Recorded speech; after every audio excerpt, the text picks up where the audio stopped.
All right, here we go. Looks like we are live, and we are here to debunk the dodgeball man himself. And this is going to be a ton of fun. Yet another hilarious video with absolutely no substance that, Matt, we get to demolish. Okay, but before we do, I do want to go through a couple announcements before we get the party started. Okay, so we've got probably within the week, Matt and I have been working on the epic destruction of science denier Aaron Ra himself. We did put out the sneak peek just last week, got a lot of good feedback, a couple thousand views between the two channels that we have. So the 3-hour full video should be released soon. We're in the final stages of editing, so that's going to be a lot of fun. We're still having Dr. Frank Turek on. Something came up on his end, and we are probably rescheduling for probably the first week of August. I'll also say that for the summer, we're going to have a jam-packed summer. I've been working on some really solid, not only science-based debates, but theological related debates as well, just to kind of mix it up. I know a lot of people have been enjoying those types of topics as well. So we're going to mix it up for the summer, and pretty soon I should have those debates up in the upcoming live stream section. So that being said, tons to look forward to. Also, the first couple of weeks of July will be packed in terms of lectures, presentations. I've been on the phone and emailing back and forth a number of PhDs that are going to come on, and we are going to demolish evolution, abiogenesis, deep time. So the party's just getting started, guys. SFT is just getting started. So anyways, that being said, I want to first point out that the chat, God bless you guys. Thank you so much for the super chat, super stickers, steadfast and easy. See if I can put this up on screen. Got ramen. We want super creation bros. That's what Matt and I are here to do. And oh, here we go, brother.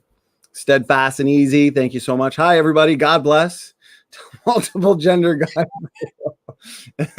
Yeah, he's the pseudoscience man. So he's pretty much he holds to pseudoscience on relatively every single topic you can point to. He's also the one. Okay, we'll give it to him. He's the two-trick pony. Okay, and this was demonstrated in his recent debate with Ken Hovind, where the guy came in with two tricks. The two tricks failed, and he got absolutely decimated on everything flood and Noah's Ark related. So that was a ton of fun. And that being said, Matt, why don't you introduce the topic, brother? What are we debunking tonight? Well, what Dan did is he decided to take a study that was done by evolutionists. It's a genetic study, and it showed that all life came out of a recent bottleneck. And so Dan got very mad about this because Answers in Genesis found this article and said, well, this is true, except for it's much more recent. And therefore, the bottleneck is actually Noah's flood, and it happened around 4,500 years ago. So Dan says, no, that is not what the study is saying whatsoever. So he made a video on it, and that is what we're going to be touching on today.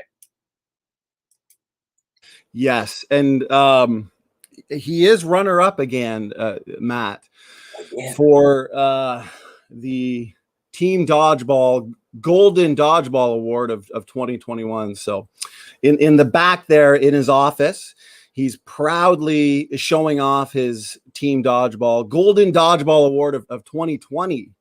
So I'm glad to see that he's happy with that. Looks good in his office there. But are you saying he still hasn't challenged Answers in Genesis to go to a live forum and debate Jensen back and forth like he said he wants to? No, and you're really going to see in this video that once again, what we find are lack of predictions of his own and more repeating of talking points, as you can see here. Substitution rates, not pedigree rates. Genetic entropy is false. Purifying selection. Genetic bottlenecks. Well, we're going to touch on it all. So that being said, why don't we, I do want to point out though that I have a playlist in the description box addressing all of his arguments in great detail. Matt, we just did a video recently. It's getting great feedback. Brother Matt Powell also uploaded it. Got a lot of good views there on Simon Dan, where we must have spent 3 hours on the data that confirms independent origins when it comes to mitochondrial Eve, Y chromosome Noah. We also went into incredible detail on the out of Africa versus out of Babel models. So I definitely recommend checking out those playlists because we don't want to spend another 3 hours on every single point that we've already discussed, every single argument that we've already debunked of Dan. So definitely check those out for a lot more information too, because we're going to kind of stay right to the point on this video. So that being said, also check this one out. He did a blind rebuttal months ago, and it was an epic fail. Check out that video. It's in the description box as well. You're going to see, as always, a lack of predictions, lack of retrodictions on his end, just pretty well complaining and repeating talking points. So did you want me to get the video going, brother? Sure. I just wanted to tell everybody too, like when you watch this video of Science Man Dan and you see us refuting him, you got to realize that he attacked us. We made a refutation video and then he just denied it, ignored it, and ran. So he was like, challenge me. And we did. And then nothing ever since. So you can always go to his channel and say, hey, put your money where your mouth is. Why aren't you replying to this guy's video? Come on. He's just going to make excuses, but just keep on him, agitate him, make him do something. He knows he can't do it though. So, well, think about it. His number one guy is Conspiracy Cats.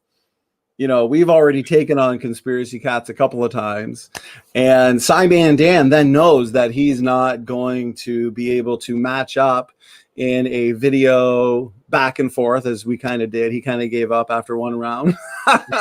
Or he may make excuses that, well, your video was, 3 hours long, so I don't have the time to address everything made in that video. But then it's like, okay, let's take 2 hours out and debate the topic. But he'll obviously be exposed for his misrepresentation. So that being said, let me share screen here and share audio.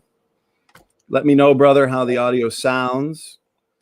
And once okay, here we go. I got it at 1.5 times speed. We'll let it play for a minute or so. Let me know when you want me to pause it, and we'll make our comments. And welcome back to Creation Myths. Today's topic is the creation myth that there was a recent and simultaneous origin for virtually all existing animal species. So to introduce this claim, this is based on a 2018 paper by Stockholm Thaler. I'll link that in the description. The claim that creationists make based on this paper is that virtually all animal species appeared at the same time within the last 200,000 years. And that's not what the paper says, but it's up in the neighborhood. And then creationists go on to argue, therefore, recent creation approximately 6,000 years ago. And I'll show you representatives of these creationist arguments. So here we have our friend Dr. Nathaniel Jensen. I can't even let it play 2 minutes. We're not saying that this study says this was a recent creation event. He is already wrong and strawmanning the argument. This study, from what I'm going to show you right now, because I'm going to share my screen, is this study in particular. It is called, you guys can pull it up as this is going. It is called Why Should Mitochondria Define Species? And what do we say about it? What every study paper that we have says about it. And that is, this was the global flood. That is why it says 90% of species came out of this bottleneck. Notice it doesn't say all of them, like he's saying. You're muted, by the way. Here we go. Here we go. Yeah, I was going to say that's an argument we constantly hear. For one, he right off the bat fails because he doesn't understand that we're taking this back to what? The flood bottleneck. This confirms the flood bottleneck, but also the fact that they constantly push. And in a number of debates that I've done, they have pushed that argument that, well, why is it 90% and not 100%? Can you address that, brother? Right. The reason why is because there was the 10% that got reduced. The world population reduced down to 10%, and then the expansion of all life we see today from that 10%, the animals that were on the ark. It makes sense, right? 10% into the vast majority of all the other 90% of life that we see today. Very easy to explain. When you look at the numbers, what would make more sense when you're looking at something like this, right? You get all those dogs, you reduce them down to the wolf. Well, there you go. There's your 1%. Here's your here's your other percentage. Well, you do that with all the species on Earth. There you have it. That's what we're trying to explain. That was well, but Matt, what about this? What about this, brother? We got a critic in the chat says 200,000 years is more than 6,000 years. That's a problem for creation. How do we respond to that, since we've heard this one over and over again too? This is one of Dan's main arguments too. So yeah, how do we deal with that, Matt? That is going to be answered in extreme detail in this. 200,000 years was made up in the study. Completely. Look at this too. Oh, great. Another person that doesn't know basics about the thing. Shocker. There we go.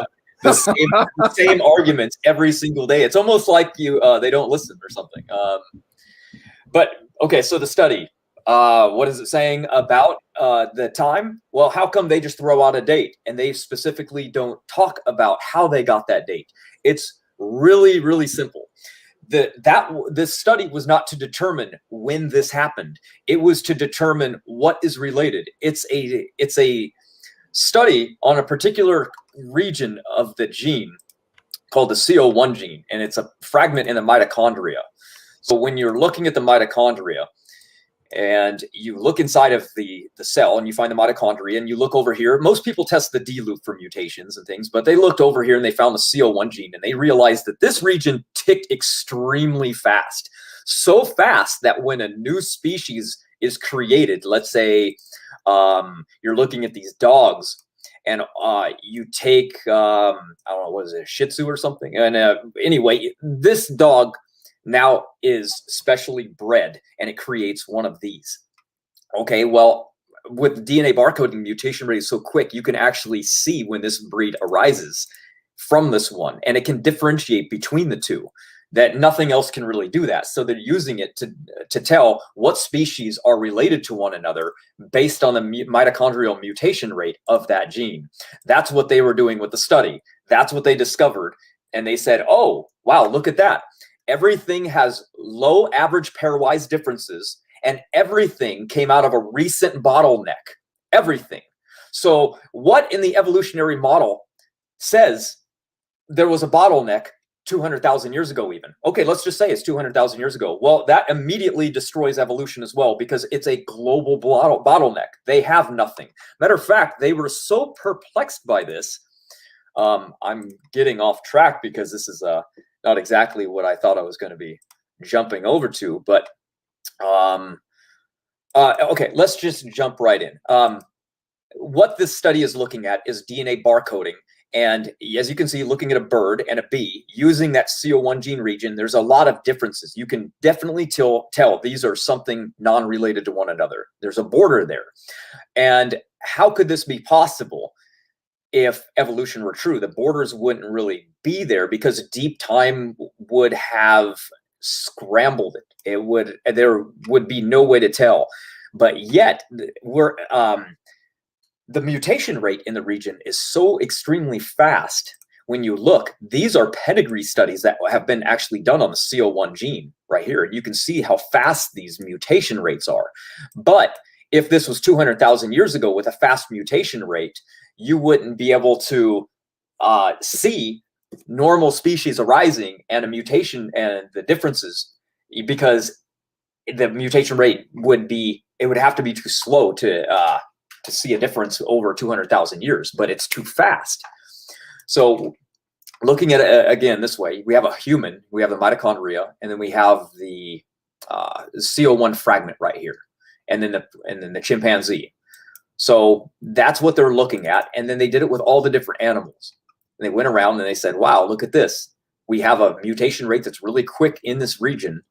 And we can differentiate between all of these different things without even knowing what they are. They can literally just look at this fragment and say, oh, that belongs to this animal, this creature. And then they line it up with other ones. For example, when you look at butterflies, you can see the butterfly is very, very similar to another butterfly, totally different species, but yet the mutation rate being fast, this speciated into this one, and yet there is enough mutations to tell, even over a short period of time, that one, they're still related, they're very related, and over a deep time, they would not be so related because the mutation rate's too quick. It would probably look something like the owl would be. But we can tell the owl is completely different than the butterflies by looking at the CO1 gene. So here's the strength of it. They can look at the alternative for taxonomic identification besides just morphology. So when they're looking at morphology, it's too inconclusive. And that's what's wrong with taxonomy. It's all assumption based. They use assumptions, and they admit this. This is directly from Berkeley education. And they said, well, we have three basic assumptions when we're building these things. We assume a common ancestor to all life, so they assume it to begin, assume a level of evolution to be true, and then they just go from there. And that's what they did with the CO1 gene. They went to the fossil record and they assumed that the mutation rate is slow based on their fossil record. So it's evolution again to prove evolution. So when they finally did the mutation rate and they saw it, they go, wow, this is extremely fast. But it was ticking something like this, really, really rapidly. And they didn't expect to find that, for one. And then they looked at the cats and they were like, wow, look at this. Cats have different rates of mutation based on the species that they are. So you can have a house cat having a really faster mutation rate than a lion, and then slower than a tiger. We can explain this. Evolution can't, because their model uses something called neutral theory, and they predict that everything balances out when it comes to mutation rates over time. And we have an entirely different thing. So going back to the study, going back to this, why mitochondria should define species, they got the date from actually that was down here. I jumped ahead. I jumped backwards because there was already questions for me to answer that were out of order almost entirely. We can go there, but look, we're not even 1 minute into the video. Yeah, let's save that because I've got a ton of things that I want to say too. So yeah, one thing I want to ask you before we go to the next part of the video, which we will, did they predict any of this data? No, absolutely not. And I can prove that with their own words by right here. This conclusion is very surprising, and I fought against it as hard as I could. So it was outside of all predictive things.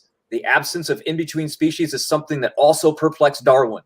We'll go down the list and show how this study was a complete paradox to what they believed, and is a complete upset.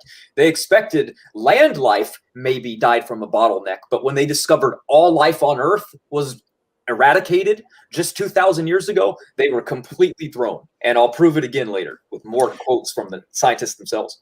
So what you're saying is, just like almost everything else, they had to retrofit the data into their story. Just like when we discovered humans have low genetic diversity, they had to invent what? The bottleneck. Out of Africa population bottleneck. So it's always retrofitting the data into their story. And that's what they're doing here as well, Matt? It is. As a matter of fact, it's so much so the case that they've essentially just put that tag on this study. That's where the 200,000 years comes from. What they did is they said, well, 200,000 years ago must have been when this happened. So what did they say about that? Well, they go, this is what we're going to say. We just put it back.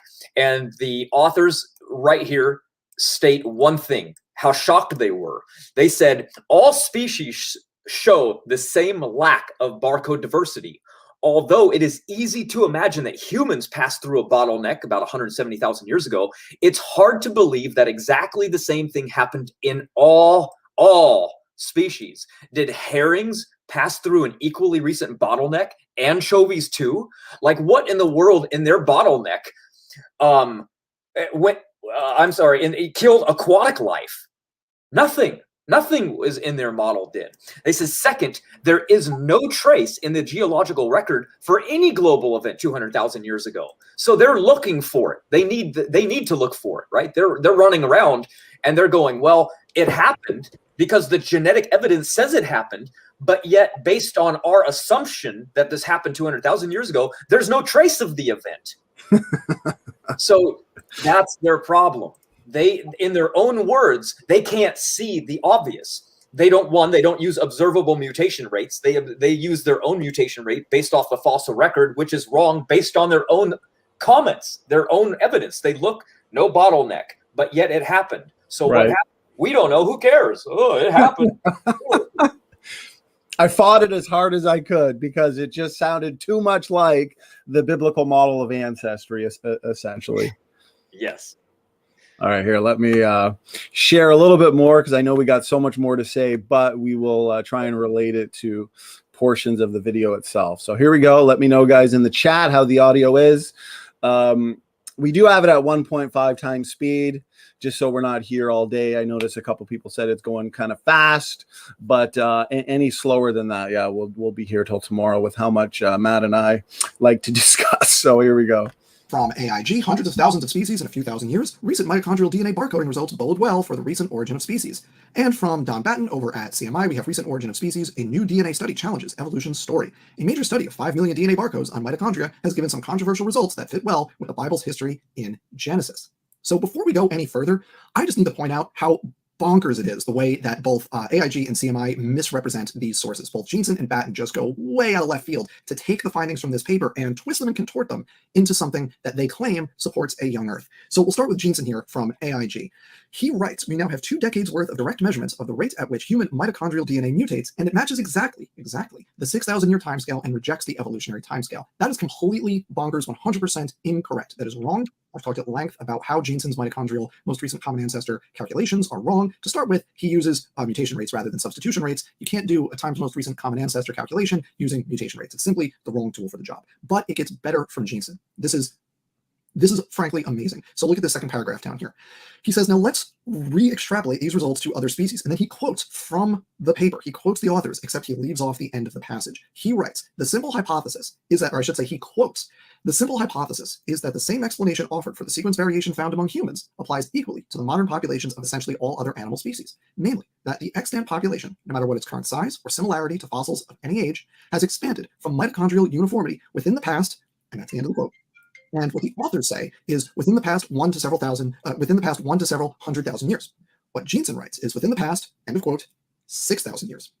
That is pretty impressive, even by the standards of AIG and specifically Nathaniel Jeanson. Now, if you look over to Don Batten at CMI, he writes. Okay, so we kind of touched on that. Maybe we should touch on it a little bit more, Matt. So he's saying Dr. Nathaniel Jensen is misrepresenting the paper because he's pointing out, like we do, that all of this diversity can be traced back essentially within 6,000 years, right? And the 4,500 year flood bottleneck would be within that 6,000 year time frame. He's saying it's being misrepresented because they say a couple 100,000 years. Right. Is there any validity to what Dodgeball Dan here is saying? Well, you got to remember that he forgets that all we have to do from our perspective is show that the diversity can be explained with the observable mutation rate that we have.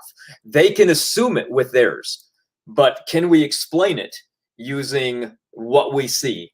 And we can. We have multiple. We don't have just Dr. Jensen down here on the bottom with his prediction of one mutation every 33 generations. We have somatic mutations, we have dyads, we have triads, we have pedigree mutation rates, we have substitution rate studies, and clearly that's all we need as far as evidence goes to prove that the diversity we see in humans today is explainable by the young earth creation perspective.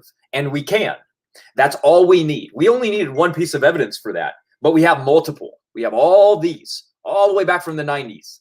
And in reality, we could have just had one. Jensen just goes to one study, and he does that. And he pulls it out, and he did the math himself.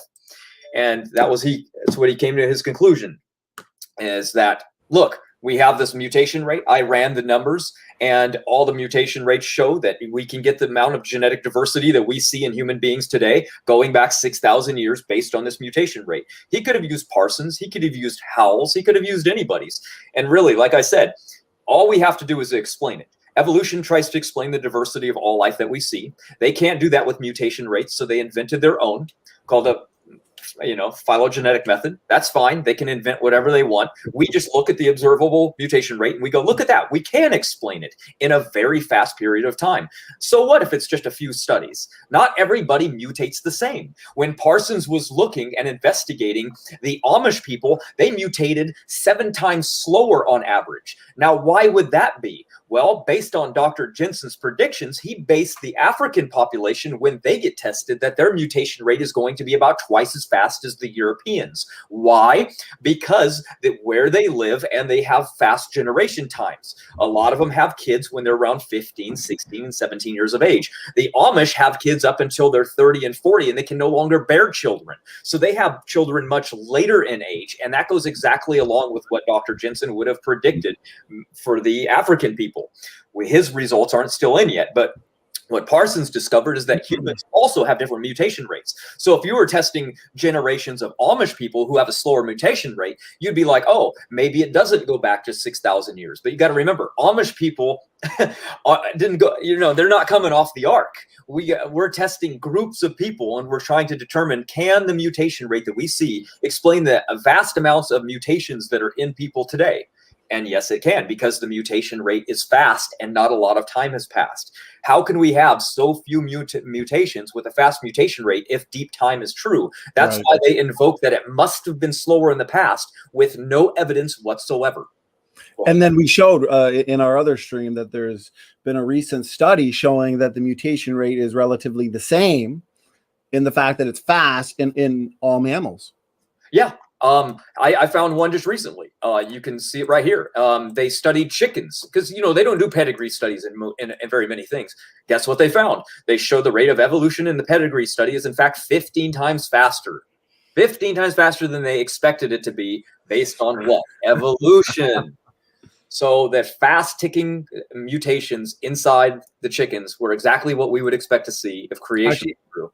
If I could point this out, brother. So a few people in the chat still don't get what we're saying. So we have Marshall here who says, so y'all don't care that they straight up lied about the paper. I thought bearing false witness was frowned upon. No. So they're still not getting it, okay? As you pointed out, the 200,000 year date is not based on what? It's observed mutation rates. Mutation rate, correct. The actual genetic data.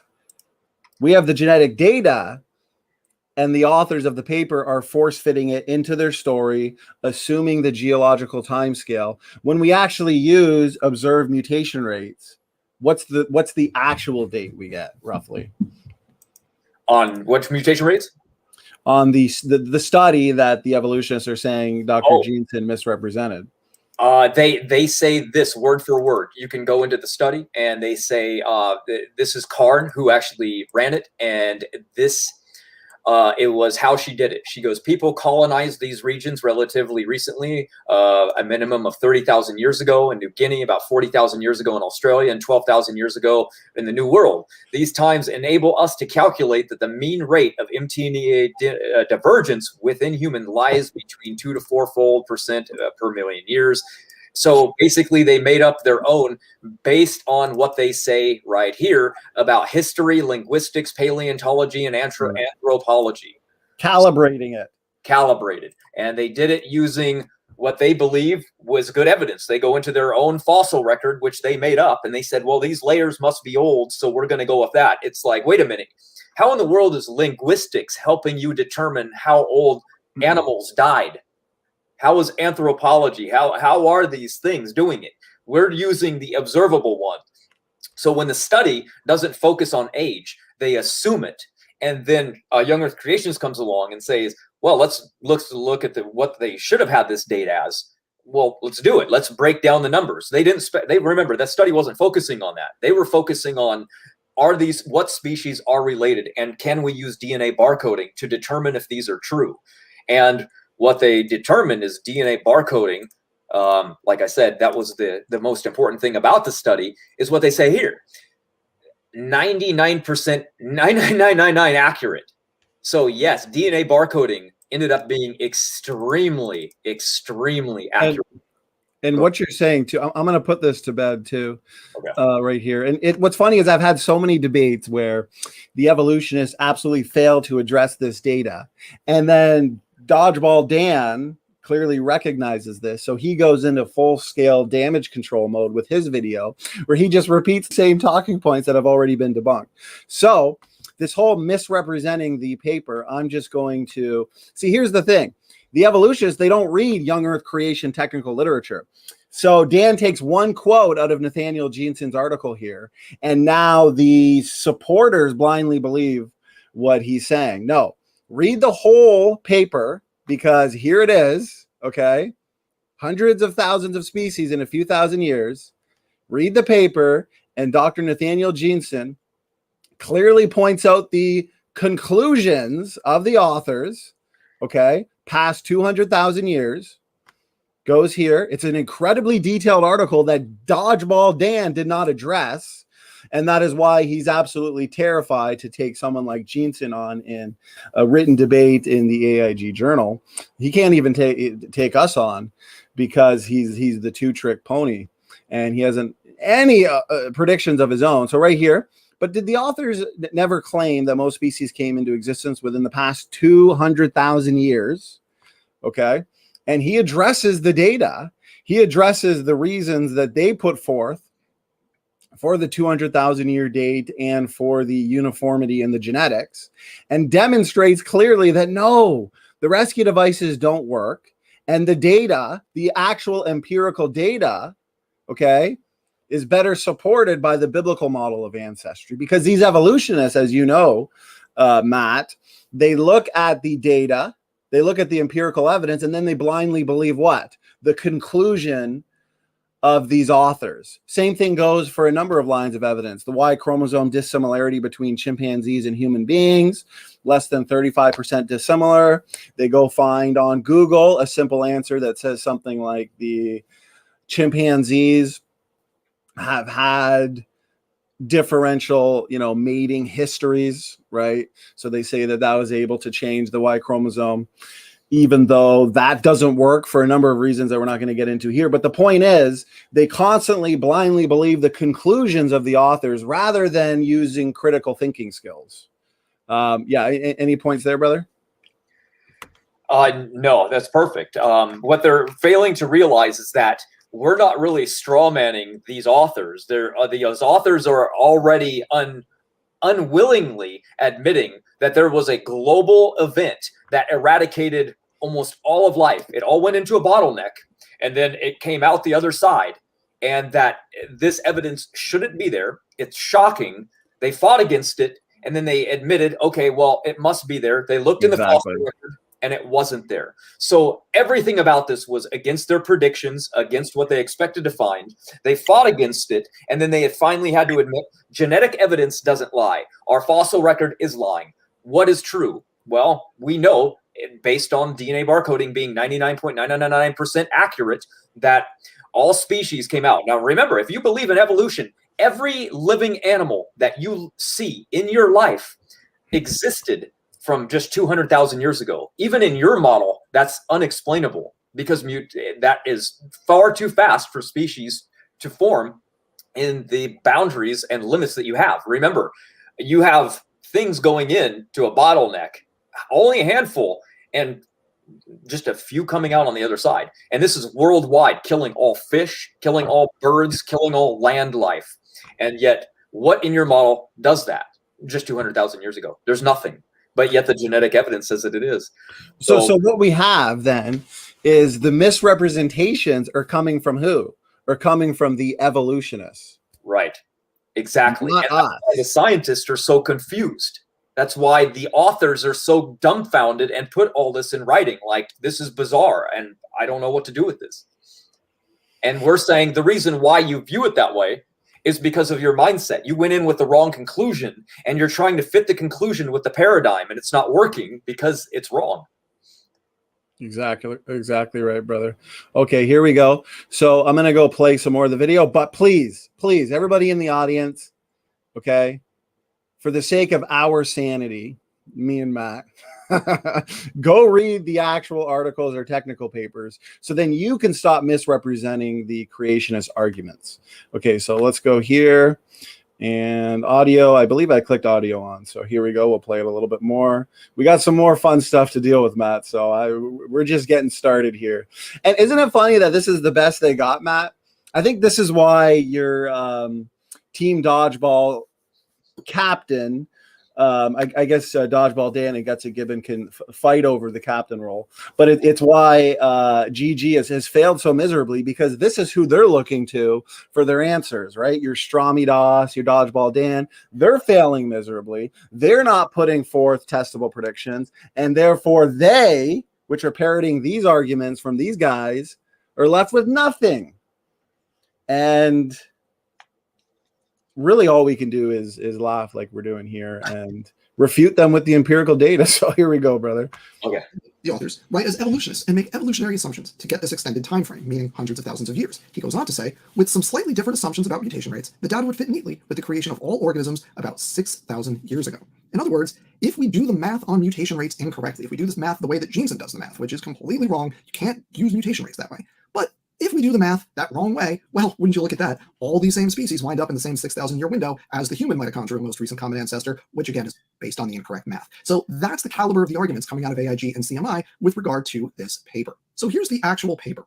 This is a barcoding study, and barcoding is when you characterize species based on a very small part of their, it's usually for animals, it's part of their mitochondrial DNA. It's usually one of two genes, and in this case, they're looking at a single mitochondrial gene, the cytochrome oxidase subunit 1 gene. And what they do for this mitochondrial gene is they calculate the time to most recent common ancestor, TMRCA, for most animal species to within the last 1 to several 100,000 years. That's, by the way, the phrase that Jensen replaced with 6,000 years in that previous quote. So that's, for our purposes today, that's the takeaway here. Now, there's a lot going on in this paper. The authors talk about a lot of stuff. It's very comprehensive. I don't agree with everything they say, but all that is neither here nor there for the creationist claims with regard to this paper. So this is the relevant stuff for the creationist claims here, that we have a single mitochondrial gene, we're doing time to most recent common ancestor calculations across many species, and we find that the convergence point tends to be within the last few 100,000 years. So why are the creationists wrong when they, let's say, interpret the paper this way? Well, first is that it doesn't show the origin of these species within the last 200,000 or so years. I don't know about you, Matt, but I couldn't look at the screen for that minute there because his screen was doing some pretty wild things there. Yeah. Did you have anything you wanted to address there, or should we keep going for a bit? Yeah, he specifically said, I myself didn't agree with everything that was in the study. He didn't even say what those things were, but I'm guessing. I'm just guessing here. Maybe I'm wrong. Is that Probably because everything in the study proves young Earth creation except for their date of 200,000 years. It's literally a global bottleneck killing everything on life, everything, all species that we see today exploding out of that bottleneck and to what we see today. And then on top of it all, no geologic evidence whatsoever to back up what they said the date was for that event happening. So, and then there's genetic boundaries. I mean, literally, there's everything wrong.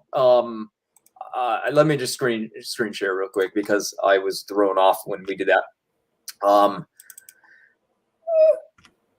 I'm not even sure what this is because I didn't mark anything. The agreement of barcoding domain experts implies that explaining the origins and the patterns of DNA barcodes would be a large part explaining the origin of species. That's right. Understanding the mechanisms. So where do these species come from that we have on Earth today? So we look over here and we see namely that the existent population, no matter what its current size, so all the birds, all the species of birds, all the species of fish, no matter what its size or similarity to the fossils of any age, expanded from mitochondrial uniformity. That means that there was a bottleneck because all the mitochondria was reset during that time. They assumed in the past 200,000 years. They're right, it wasn't in the past, but it was a much more recent past. And what they say about it is this is the most data-rich and general facts in all of evolution. So they know that there was a bottleneck. There's no doubt about that. So when we look over here and we're seeing human beings and we see chimpanzees and we see orangutans and we see this is a human being here. What's the minimal mitochondrial diversity in humans? Well, it's very, very low in some people. And then it's very high in others. Right here, we can see that line. This is the maximum diversity when we look at human beings in the CO1 gene. I'm not talking about every region or the D loop or the entire mitochondria. I'm talking about just the CO1 gene. Neanderthals, down here is their minimum. Up here's their maximum. They fall directly with what we would expect. Denisovan, minimum, maximum. And then we get into the chimpanzees. Huge amounts of diversity within them. Yet, why is that? Why in the world with their okay, we have fast mutation rates and not a lot of time. Massive amounts, low amounts. When we look at all the humans, exactly what we would expect to see if this were true. Not evolution. There are borders. There's genetic borders, and we can see it based on these mutation rates. And how do we know we're not just looking at species? Because DNA barcoding goes all the way up to the taxonomic levels of family or class. So it doesn't just work on species. It goes all the way up. And I think I take another screenshot of the same thing here. Yep. And then I show that it's accurate. And then look at that. For the planet, 7.6 billion people, 500 million house sparrows, which are birds, or sandpipers, genetic diversity is about the same. Deep time won't allow that to be true. It can't. So here's from the study itself, looking at elephants and bears, dogs. They've tested so much. You can go to the DNA barcoding study itself and notice that. And then we can read this entire thing because this is great. And yet another unexpected finding from the study, species have clear genetic boundaries, and there's not much in between. If individuals are stars, then species are galaxies. And Thaler, they are compact clusters in the vastness of empty space. The absence of in-between species is something that also perplexed Darwin. So another thing the study is concluding that the evolution did not predict. And they even said that. This is another thing against our predictions. They did not know what to say about this. That's why they fought against this data. They have no conclusion because it doesn't make sense in their model. Why? Because it's not true. And we can look right here. Think about it. We can move on, but this is Ernest Mayr and proposed in 1942 that a species is a population of organisms that can all interbreed with each other, right? And which either cannot or do not interbreed with anything else. So we see that this has changed now because now they're telling us that species are something that cannot breed with one another. That's how you can identify a species, is they're no longer able to breed. Well, if deep time were true, they would be so mutated and so vastly different that a lion and a tiger would never be able to breed. But in our model, it's no fine because they speciated right after one another. And the speciation event would leave a lot of things very similar to the point where they can breed with one another. But it goes against the speciation definition.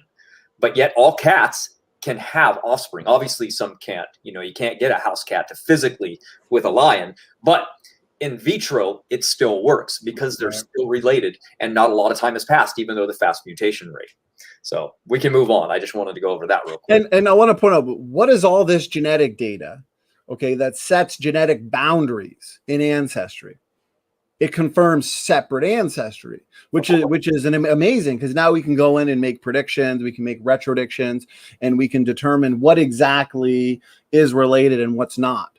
But the bigger picture, we see separate ancestry, we see genetic boundaries, we also see boundaries and discontinuities in the fossil record, which we'll get into later.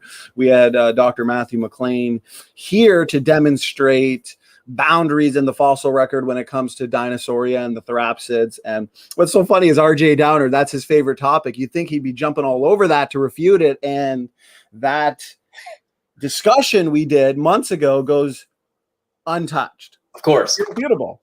So here's the thing. What does this say then about, man? I'm curious as to your thoughts. People in the chat, right? Like Andrew Cumming, who puts a lot of effort into these phylogenetic trees, these phylogenies.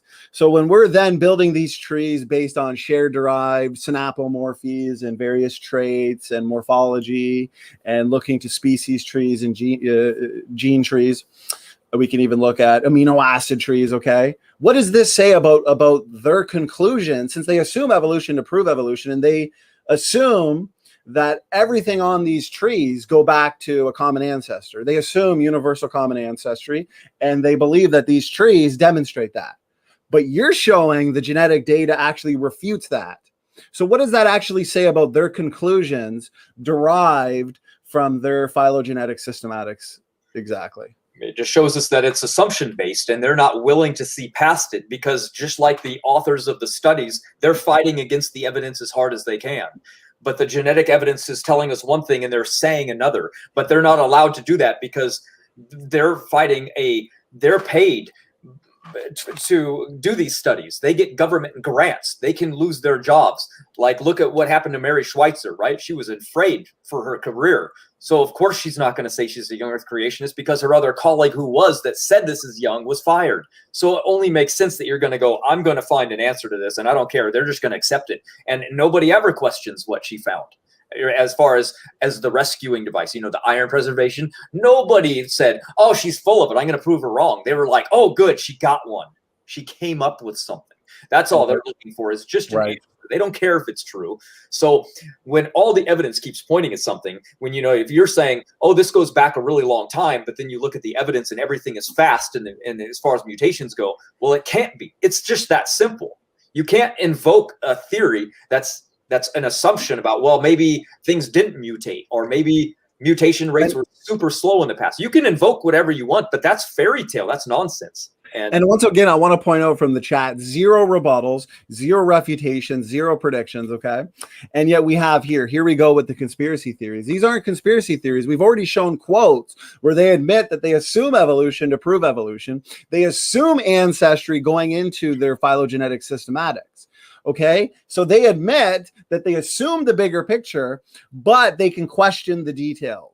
And that's what they do, is they question the details, but they don't question the bigger picture. This isn't a conspiracy theory. They literally admit this. And what's so funny about this whole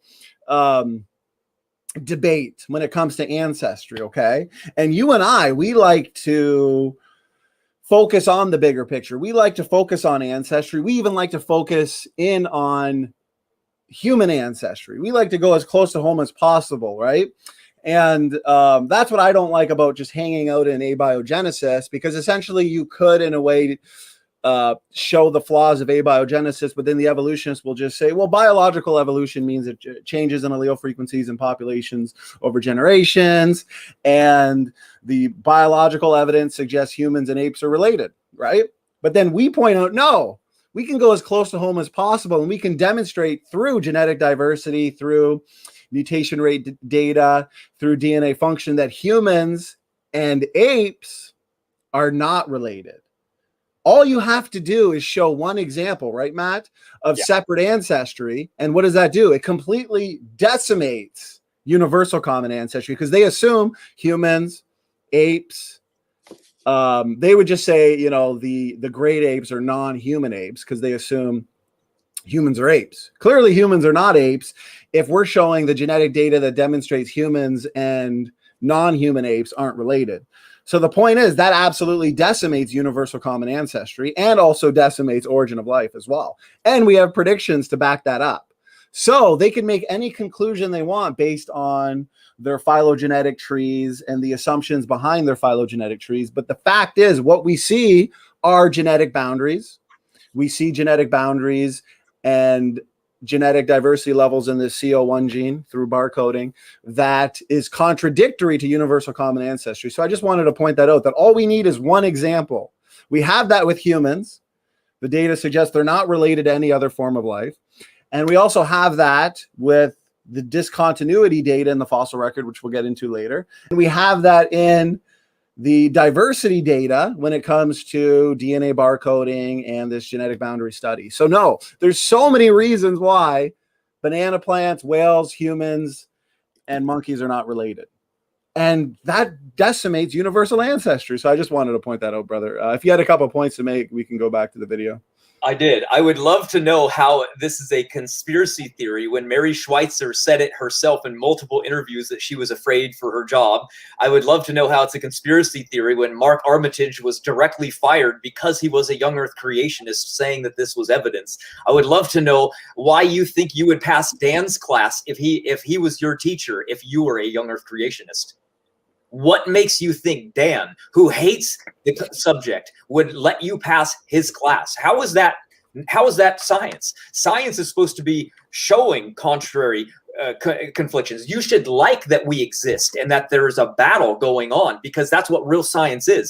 Disprove the theory. Don't look for evidence to prove it. That's what evolution is doing. That's why it exists for nothing but retrodictions. That's why it's looking at all of the evidence to try to prove that it's true. And the scientists are going, I'm fighting against this as hard as I can because this doesn't make any sense.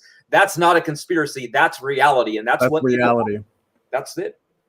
And one thing I'll point out too, because it's just typical talking points. And I do like Marshall. We had a great debate, fantastic debate that I recommend everybody go and watch, because we debated for 2.5 hours this topic of ancestry. Is all life related, or is what we see more consistent with separate ancestry? But he says humans are unequivocally apes. So when we look to taxonomy, Matt, as you know, right? Kingdom, phylum, class, order, family, genus, species, and we look to morphology, anatomy, physiology, and genetics, then the evolutionists say, based on those characteristics, based on that criteria, humans are apes in the same way that humans are mammals.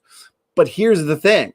They want to look to taxonomy and these classification schemes, but they want to ignore the data that we're showing that shows that humans and the great apes, which they say are non-human apes, are not related. So they can say all day that humans are apes based on taxonomy, right, but that doesn't change the fact that what?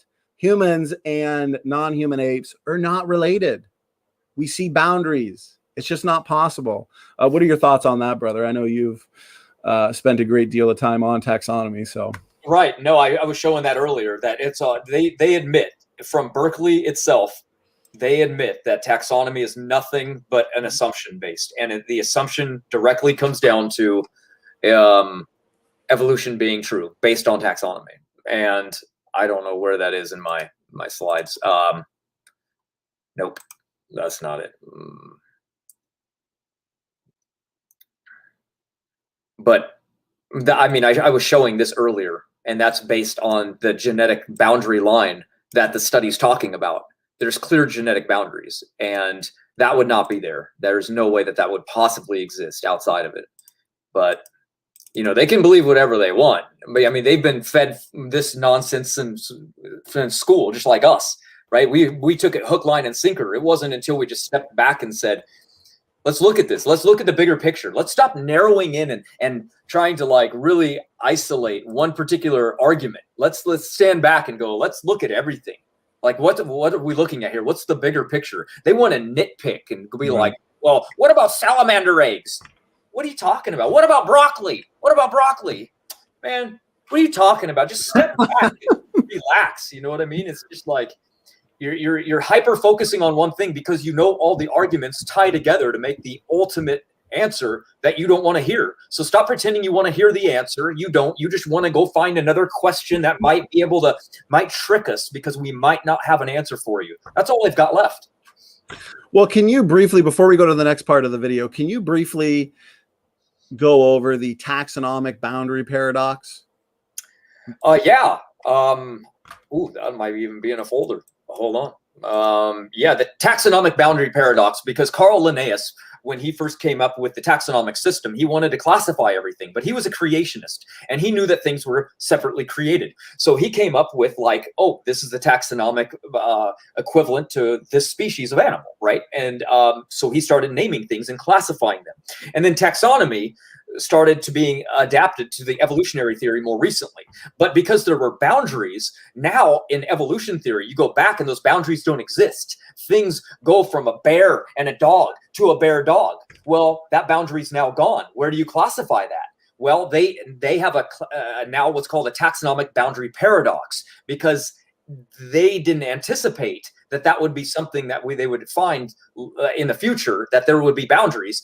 And so what happened is when they invented that there were no boundaries, taxonomy became a huge contradiction. And that contradiction was the paradox. And they still have a paradox. That's why they're inventing a new taxonomic system for evolution, because they can no longer use the Linnaeus system as well without running into a problem. That's why Aaron Ross says humans are nothing but evolved monkey fish, because cladistically you can say that humans are apes, but we're also fish, because that goes taxonomically down the line, but there's those boundaries. So they try to remove those. And that's why Aaron says we're like an evolved monkey fish, man. Well, when they draw a circle big enough, they can fit anything into it.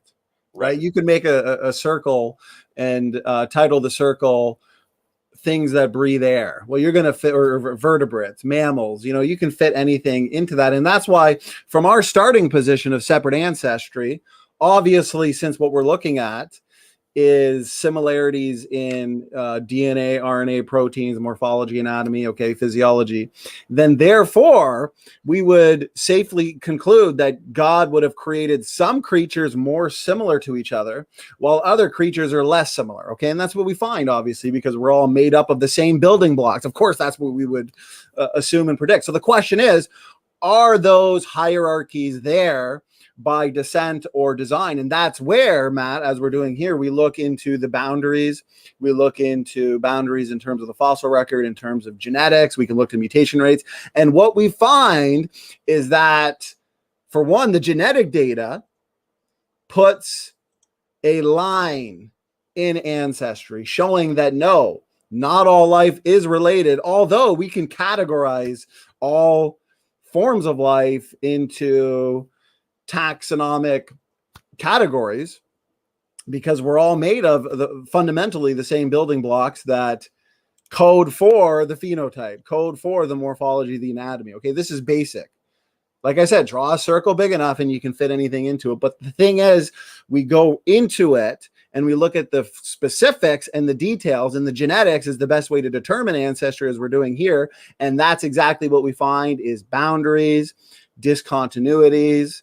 And we find that no, although we can categorize all forms of life, not all forms of life are related. And they can't deal with, someone like Andrew Cumming just wants to look at the pattern of life, those groups within groups, patterns.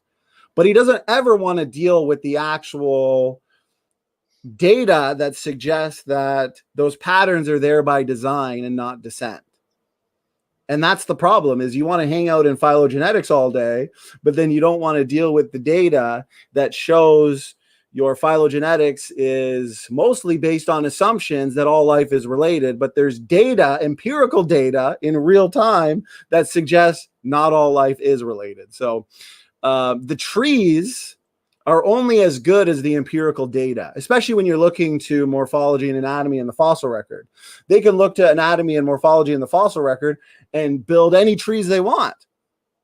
But if the genetic data suggests that not all life is related, then I'm sorry. You just have to admit that a lot of these trees are based on built-in assumptions. So I know that was a rant there, but let's let's go back to the video, brother.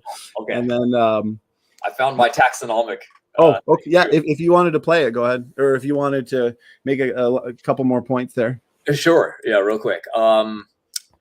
So Carl Linnaeus, I'm sorry. His classification basically is what everybody knows as today. He named the Homo species and placed us in the genus Homo, although Linnaeus believed that humans were special beings in God's creation. He slotted our species into the system as if they were any other. So you have to put mankind somewhere, right? And Homo means man. That's where it's Latin. That's why Homo sapien, Homo neanderthalis, right? It's just human. It just means man. So what separated man from their co-inhabitors of the class of primate and the other order of mammals was the mind. This is what he believed. It indicated in a motto of humans and our specific name, Homo sapiens, which means know thyself.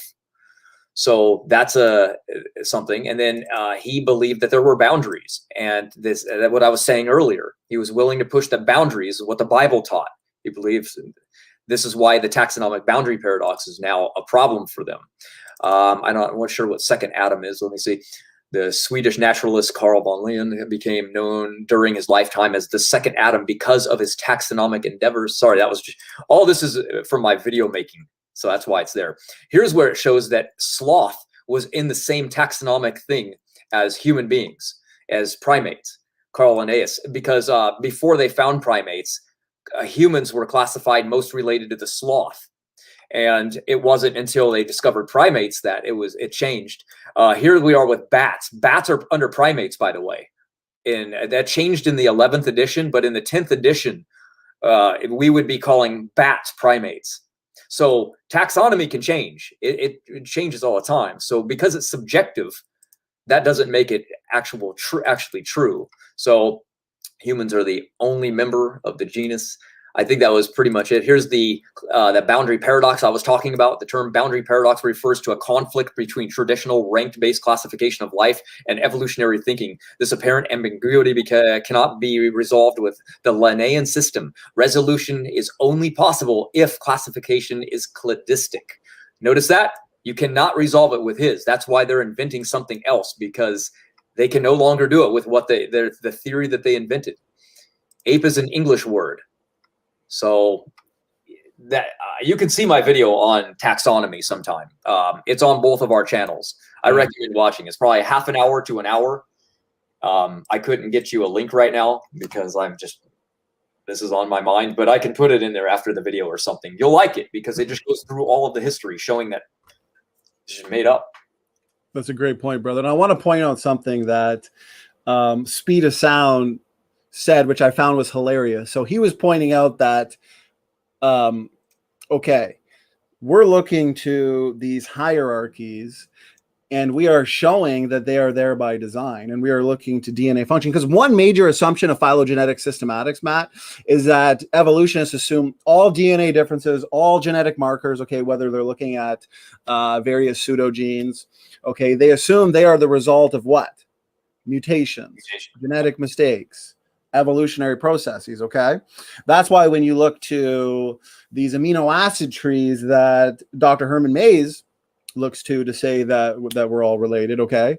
He is assuming what's called neutral variation, okay? He's not even considering functional variation. So the point is, DNA function helps us to differentiate between the models. Hierarchies by descent, hierarchies by design, okay? So Speed of Sound pointed that out. But then he said the problem is most of the genome is still junk, as in a lot of these non-conserved regions are there and they're useless and they're evolutionary leftovers, completely missing the fact that what he's saying contradicts the data that suggests what? Most of the genome is active. And they don't want to make predictions on this activity because they need to maintain genomes of junk. So yes, if we can demonstrate and the trajectory is strong in favor of genome-wide functionality with some junk and mistakes, of course, due to genetic degeneration, but mostly functional. And therefore, this neutral variation or these so-called genetic markers that they assume are the result of genetic mistakes are actually there for functional purposes. And they have no way to explain the activity, because if all this activity really is spurious, Matt, the question we always ask is, why didn't the cell over millions of years, why didn't natural selection remove all this junk? Because it's wasteful for the cell. So Right. apparently evolutionary mechanisms can take a fish to fisherman. Evolutionary mechanisms can take a single-celled like ancestor into a multi-celled ancestor, into a fish, into an amphibian, into a reptile, mammal, monkey, human. But it can't remove junk. Right. The junk just stays around, and it's wasteful for the cell, and it's just And the body's spending energy. It's using ATP to supply energy to junk. What kind of sense does that make? You know how important ATP is and energy for the body to be wasting on useless material? That makes no sense. Makes no sense. But I'm going to we're going to go to the next part, because we did do like a 2 or 3 hour video debunking stated clearly on ERVs, where we deal with a lot of, like, for example, Marshall said, the data doesn't say most of the genome is functional. That's just an assumption. So we actually kind of just dealt with a lot of that here. But check out that video debunking stated clearly on ERVs, and we just absolutely demolished those claims. So that being said, let's go share screen, get through a little bit more of this, brother. All right. And okay, here we go. Okay, good. We're at 6 minutes. So years. It shows a time to most recent common ancestor for that mitochondrial gene within that time frame, but the time to most recent common ancestor is not the origin. The origin is necessarily in the more distant past than the most recent common ancestor. We can illustrate this with this figure. For the origin to equal the time to most recent common ancestor, that would require zero loss of allelic diversity over time, meaning no selection, no drift, inbreeding, any of that stuff. But alleles are lost all the time. Every generation you lose alleles. So you can't just assume that the most recent common ancestor also represents the origin of the species in question. And we can illustrate this with this figure right here. So in this figure, we're looking at 1, 2, 3, 4, 5 generations of mitochondrial DNA, where the bottom is the most recent and the top is in the most distant past. And what we see here is, if you look, you can look at the mitochondrial ancestry by color. So the black silhouette right here, that converges, every individual in the current generation goes back in time and converges right here to this individual in the past. That is the current mitochondrial most recent common ancestor. Now you'll note that she was not the only woman alive at the time. The reason for that, the reason the mitochondrial most recent common ancestor was not the only individual alive at the time, is that other...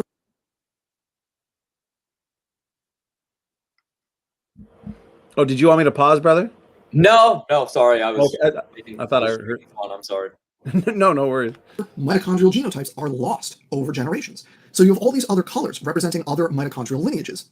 And look what happens if you survey from a different generation. What if instead of this generation right here, we had done the calculations based on this generation? Well, you have pink, you have black, and you have orange. And if you go back in time to this generation, you still have pink, black, and orange, meaning the most recent common ancestor is going to be in the more distant past. Because again, the most recent common ancestor is the convergence point for the existing genetic diversity in the past. It's not the origin of the group in question. In order for those two things to be the same, you would need to have zero loss of diversity over generations, and that simply doesn't happen. You always lose alleles over generations through processes like selection and drift. So the first thing that creationists do that's wrong is they conflate this most recent common ancestor with the origin of the different species. The second problem is that the study itself actually...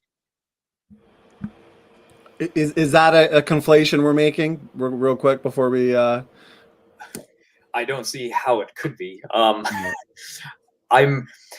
He says mitochondrial Eve isn't just the first woman, but yet he hasn't run the numbers or the math to even figure out what even that's supposed to mean. I've said it in a long time ago. I said, okay, your theory is telling us that what happened is essentially this.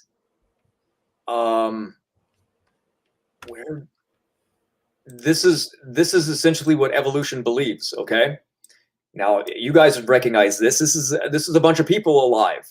And then they went through a bottleneck, and just a few existed over a very long period of time. But they all came from these that survived, just these two people, right? And then another bottleneck hit, and then there's a couple more people.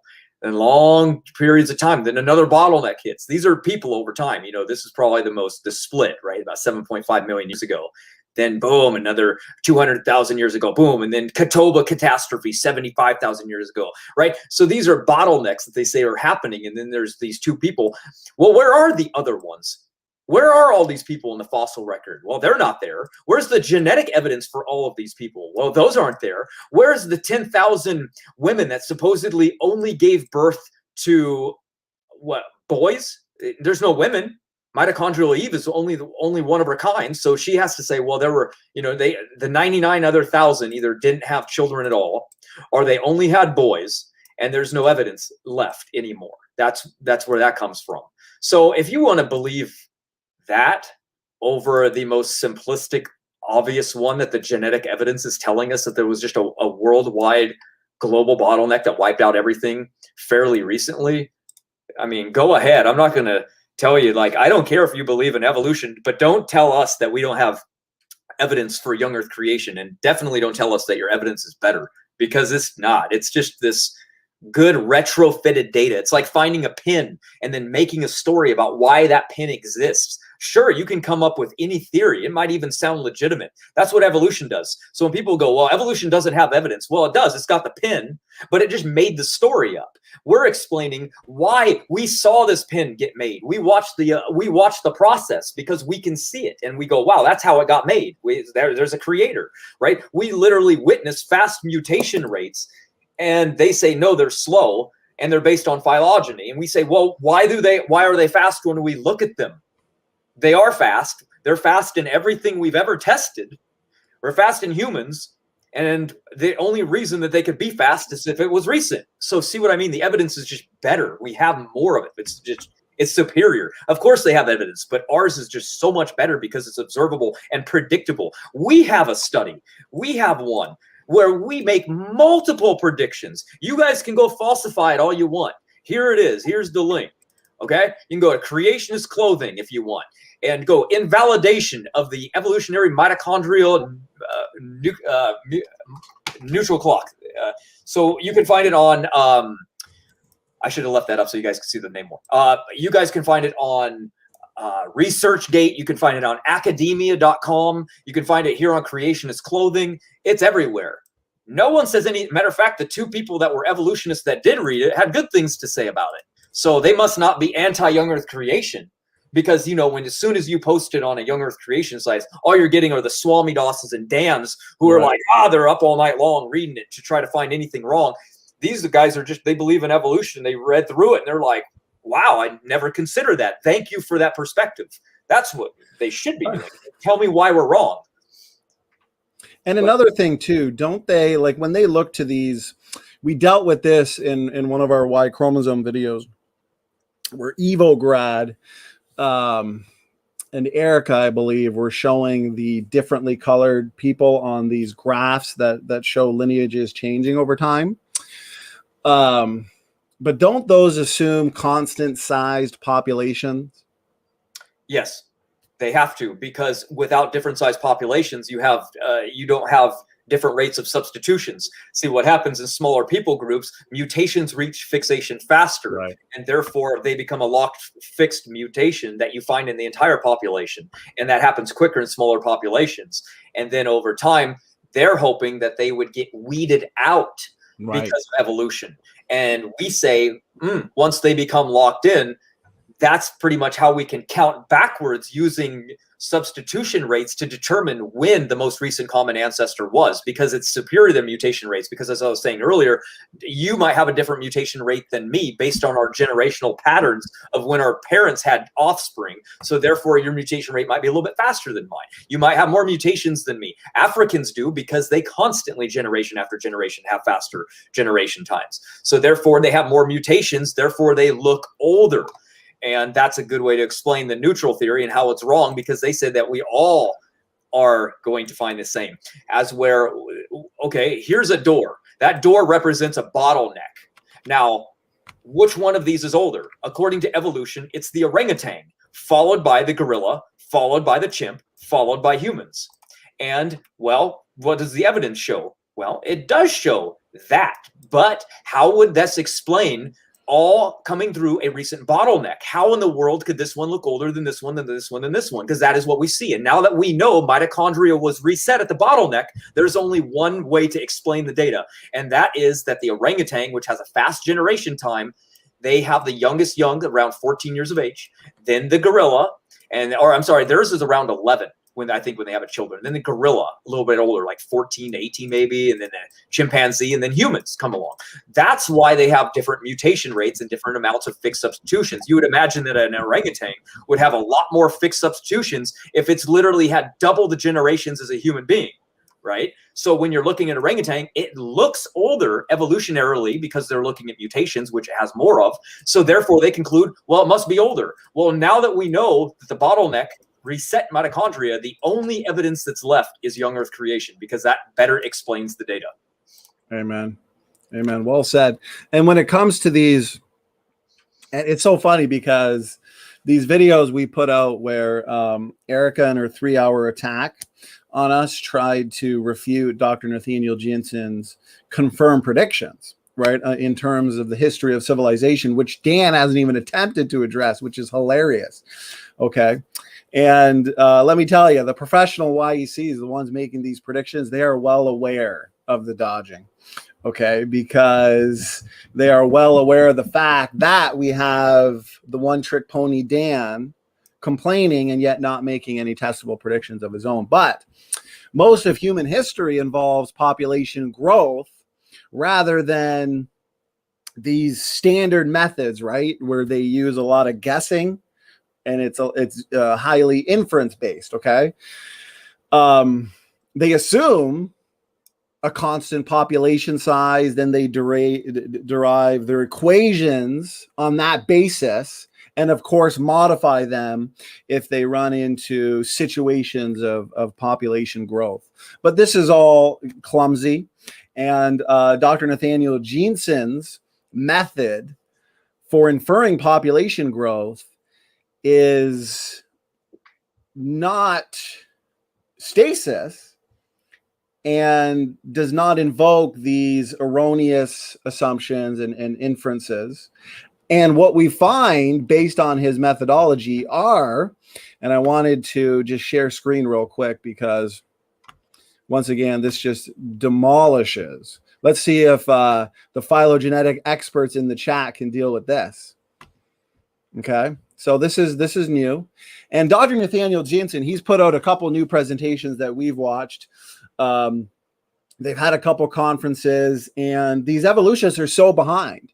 He has now released several papers, several lectures, several presentations demonstrating his successful predictions. We're way past these pathetic arguments that Dodgeball Dan's putting forth. No, we are already in an active research program where successful predictions are the result. And it's only getting better and better and better. So here, in a nutshell, this was months ago, but he goes over his prediction, okay, that traces the origin of nearly all the common DNA variants back to Adam and Eve. My model suggests that the history of civilization can be read off the nuclear DNA differences and the mitochondrial DNA differences, okay? Because you notice that Dan says we ignore the nuclear DNA differences. So Jensen pointed out these movements will leave a signature in the genetics of each people group, okay? These were predictions. Now he's tested them, okay, specifically on the Y chromosome, okay? And you can read through this. I'll post this paper right here. Since then, I've published 3 papers that directly, notice this. What does that say, Matt? Directly, of predictions for the Y chromosome. Directly confirmed the prediction. So notice how they are so behind. They can't deal with the predictions and the fact that they're showing themselves to be successful.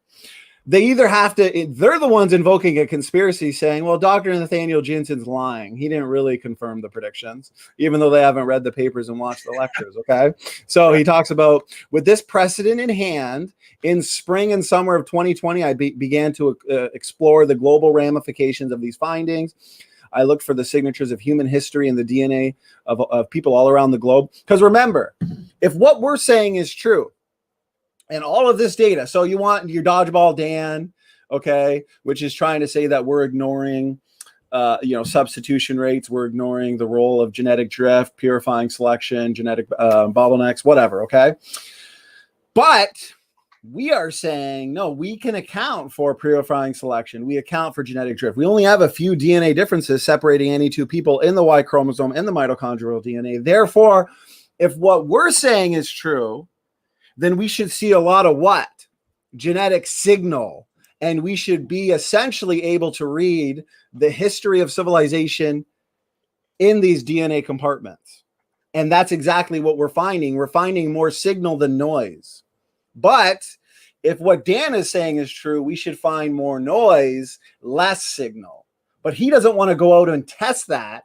He doesn't want to go out and make any predictions because he knows that they will show him to be wrong. It's our side that's showing more signal than noise. Because remember, if what he's saying is true and humans and these phylogenetic trees go back a couple 100,000 years, then we should find more noise because the last 4,500 years of human history then would just be the end of a needle, right? And you'd have so much history prior to that these last 4,500 years should just be almost impossible to detect in terms of genetic signatures. But if what we're saying is true and all we do see is between 4,500 and 6,000 years, then we should be able to detect ample amount of signals. We should essentially be able to recreate the history of civilization in our genetics. And guess what? That's exactly what we're doing. That's exactly what we are showing to be true. And the evolutionists have failed miserably to demonstrate it. We've got a paper, brother, you and I, that we put together on our website, also showing predictions, also showing what results from a powerful model. We've had no rebuttals. And that's why people like Dr. Jensen are sitting back, doing their diligence in his active research program, showing these successful predictions, while people like Dishonest Dan are still 2 years ago trying to debunk something that we've already shown is making testable predictions. You get what I'm saying? Like, he's so behind on the data, and the people making the predictions they're just laughing, and they're just like, I mean, are they serious? I mean, the dodgeball is strong, and everything I just said is factual, and they never deal with it. Did you have anything to say? I know that was a rant, but I just had to get that out there. No, I mean, it makes sense. I mean, they don't like our work, but yet they don't address it. You know, that study that I showed that me and you did, it's 30 pages. You remember David Neff saying, oh, Dr. Jensen's study is only 4 pages. Who only writes a 4-page study? Give us something to work with here. Okay, there you go. 30 pages, buddy. Go ahead. Right. Take it away, Right. man. I mean, we covered everything in that. We made future predictions. We have retrodictions. We have predictions that even if they don't test them because they don't do a pedigree study, it won't matter because only time will tell. All you have to do is wait, because if evolution is true, well, guess what? The genetic diversity will increase very slowly over time. We won't be able to really see it. But if evolution is true and these mutation rates are fast, we'll literally observe diversity increase within our lifetime. And that's exactly what the CO1 gene is able to do because of its mutation rate and what they're studying to find a new species. So we can look in there and we can make predictions based on the mutation rate. And we can look into the past to see when did the first cats arise. We can go to Egypt and talk about it. And we do all these things. And it's really fun. And that's the one thing that makes us a little bit different. Dan comes along and all he does is complain that we took something from a study that he says he doesn't even like the study. He said that during that interview. Right. I don't even agree with that study, but because it contradicts his belief. Right. It contradicts his position. Right. So, but yet he's still complaining that Dr. Jensen doesn't agree with the study either. So how ironic is that? He's like, I don't agree with the study, but I don't like what Dr. Jensen doesn't agree with it for. What? That doesn't even make sense. It's like saying, anyway, no, I won't even try to think of an analogy for that one. Well, actually, if you could one more time, because it's so important, right? Because we see the parrot here, right? The living. Actually, you know what?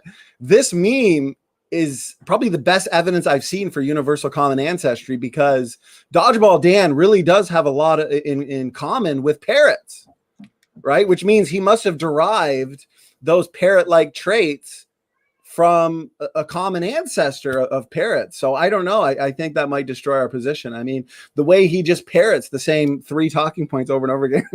So what I wanted to ask you, brother, the whole substitution rates, not pedigree rates. What do we say about rates of fixation after the flood? Well, we would say exactly what would we expect to find. You dwindle people down to 8, you're going to have a small population for a while. So fixation, the fast mutation rate that we see, is going to push those mutations to fixation faster than they are now with a population of 7 billion people. Obviously, if I get a mutation and it starts spreading through the population with offspring, it's going to be a very, very, very, very long time before there's any fixation reach. But with a small population, it reaches fixation really, really quickly. And how many fixations are there in all of humans worldwide? The highest amount of fixed substitutions is 22 or 24, and the average amount is 8. 8 in the most people on Earth is 8 plus or minus 3.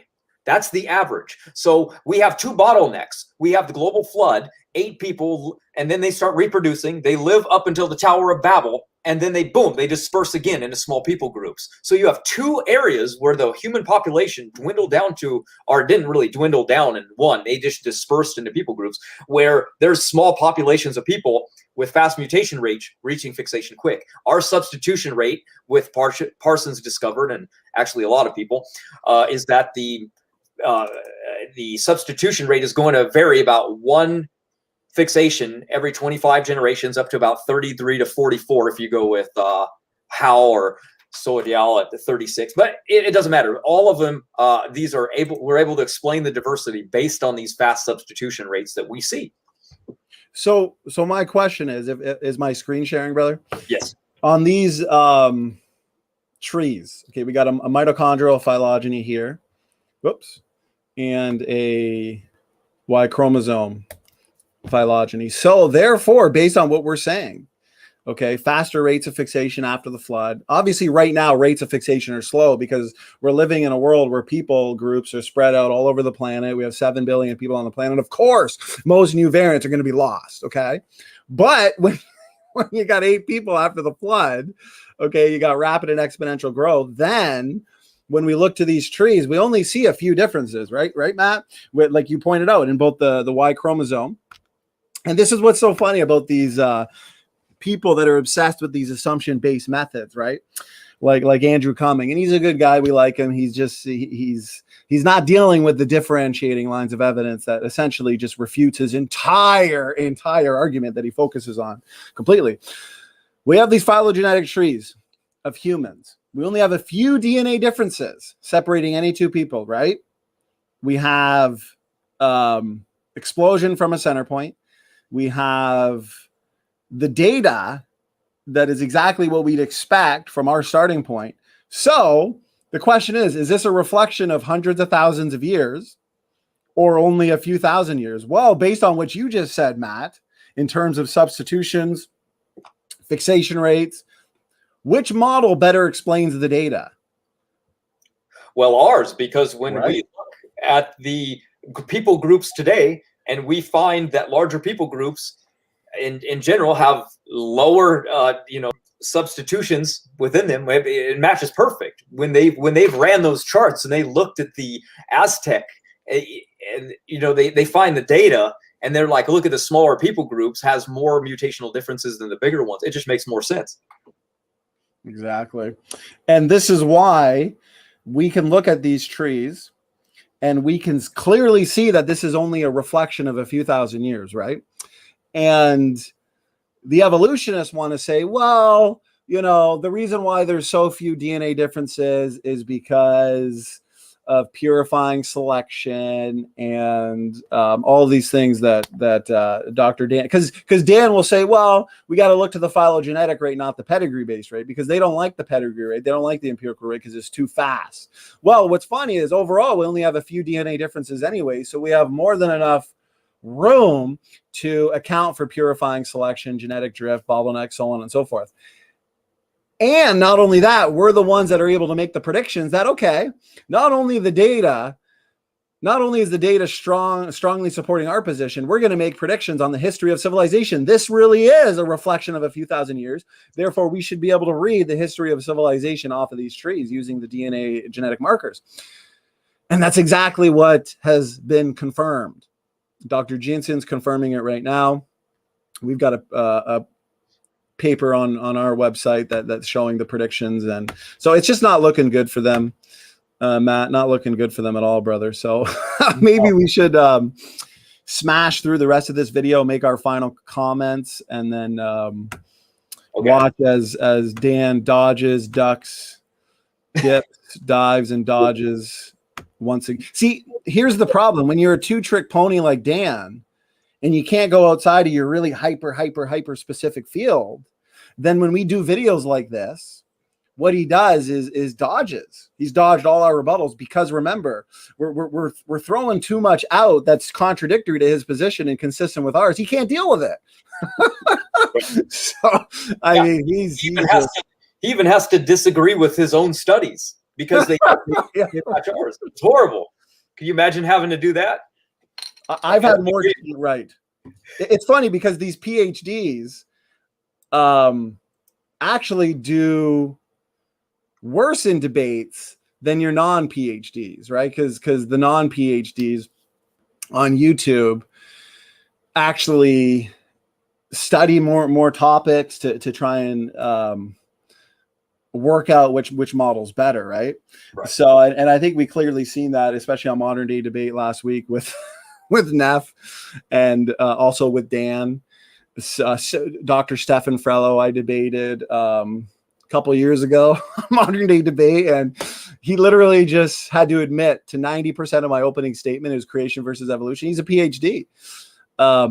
He had to admit that 90% of my opening is just outside his field. He can't respond to it. So it's like these PhDs that the non-PhDs we debate, they'll say, well, go ask the PhD, like T-Jump's always saying, go ask a biologist. Yeah, we do ask a biologist. We do ask the geneticists, and they don't have answers. So, yeah. What kind of an argument is that? You're basically saying you don't even know, but you believe it anyway. What? Right. You just admitted you lost the debate right there. You just admitted you don't know the very subject that you're saying you're believing and you're going to refute me on. Have you ever noticed the double standard? You got someone like Gutsa Gibbon, who we were able to compile a 6-minute video of all the time she had to say she didn't know. Her way of saying she doesn't know to a challenge to her position is what? I'm not a geneticist. I'm not a biologist. I'm not a geneticist. I'm not a geneticist. Those were moments in debates where she didn't have an answer, right? But the evolutionists say, oh, she's so noble. She's just admitting that she doesn't know the argument because she's not familiar with that position and blah, blah, blah. But meanwhile, a young earth creationist could say they don't know once in an entire debate. And what happens? The entire evolutionary live chat just blows up. Oh, the YEC said he didn't know. Oh, he doesn't know anything. Oh, young earth creation's fault. Isn't it funny how the evolutionists could say they don't know 30 times? The YEC says they don't know once, and suddenly the YEC doesn't know anything. Have you noticed that? Yeah, and what's insane to me is like they're coming out saying, I know that the evolution is true and you young earth creationists are wrong. And then essentially what we say is like, let's get into the genetics. They say, well, I don't know anything about that. You just admitted you don't know anything about evolution then, because you're constantly saying evolution is just change of allele frequency over time. So let's go over that. Well, I'm not a geneticist. Oh, you just proved you have no debate. I'm sorry. That's what we're making fun of. We're not making fun of the person. I would have made a video out of anybody that said that ridiculous thing over and over again. You're refuting evolution and you're admitting you don't know anything about it. That's what you're going to get made fun of. I'm sorry, because that's just stupid. And if people can't see that, if they're thinking I'm mocking the person because they don't know an answer, it's over your head too, and I'm sorry.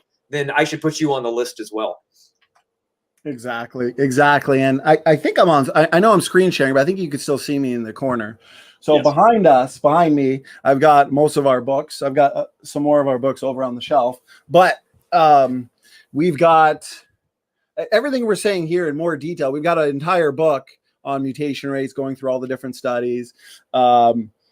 We go into detail on all of these arguments that people like Dan and Swamidas put forth, the TMR4A argument from Swamidas, recombination rate. So you can definitely check out those books too if you want to dig more deep. Those have gone untouched. Matt and I are blessed how many people are loving the content from the books and picking them up and passing them around. So this information is important because it's 2021. It's a great time to be a creationist because this is the best they got. It's pretty sad. So here we go. We'll let Dan bury himself some more, and then we'll make our final comments and start wrapping it up. Actually shows the opposite of what creationists claim, putting aside all their bonkers math, because they're saying you squeeze the mitochondria down to 6,000 years, therefore origin 6,000 years ago, right? That's what they're claiming. The data in this study itself showed that cannot be the case. You can't have the origins within that time frame. The reason for that is that the mitochondrial most recent common ancestor is going to be more recent than the most recent common ancestor for the rest of the genome. This is because mitochondrial DNA is maternally inherited. It's haploid, so it has a smaller effective population size. N sub E is the symbol for effective population size than the nuclear DNA, right? The DNA in the rest of in the nucleus rather than the mitochondria, which is most of the DNA in your cells is in the nucleus, not the mitochondria. Now, effective population size for our purposes, it's a measure of genetic diversity, right? So if you have a larger effective population size, the convergence point is going to be in the more distant past. Because the nuclear DNA is diploid, it has a larger effective population size than the haploid mitochondrial DNA. So it's going to converge. Matt, if you wanted to deal with that massive straw man real quick, and I got to run upstairs for about 30 seconds. So yeah, okay. His nuclear DNA argument's just hilarious. If you want to deal with that real quick, brother. Yep. Go ahead. All right. Let's begin over here with what Wikipedia says, okay? We're going to go up here because the human mitochondrial mutation, molecular clock, okay? We're going to be looking at here, mtDNA. It's greatly dependent on the available data and the method used. So there are two different methods, phylogeny and pedigree-based methods. That's all you need to know. That's very simple. There's two of them. They believe that it was a split that occurred. This happened about 6.5 million years ago for this one, right? 7 to 6 million years ago. They're not sure exactly, but close enough. This was first came out in 1979, and it was based on a famous calculation right here. And all molecular clocks were really based and calibrated off of that reference. Then much later came the pedigree method. But let's talk about the two different ones. Pedigree is based off of parent-offspring analysis. It's the observable rate, and it's a deep-rooted genealogy going back as far as you possibly can. Get blood from an individual. Usually it's blood.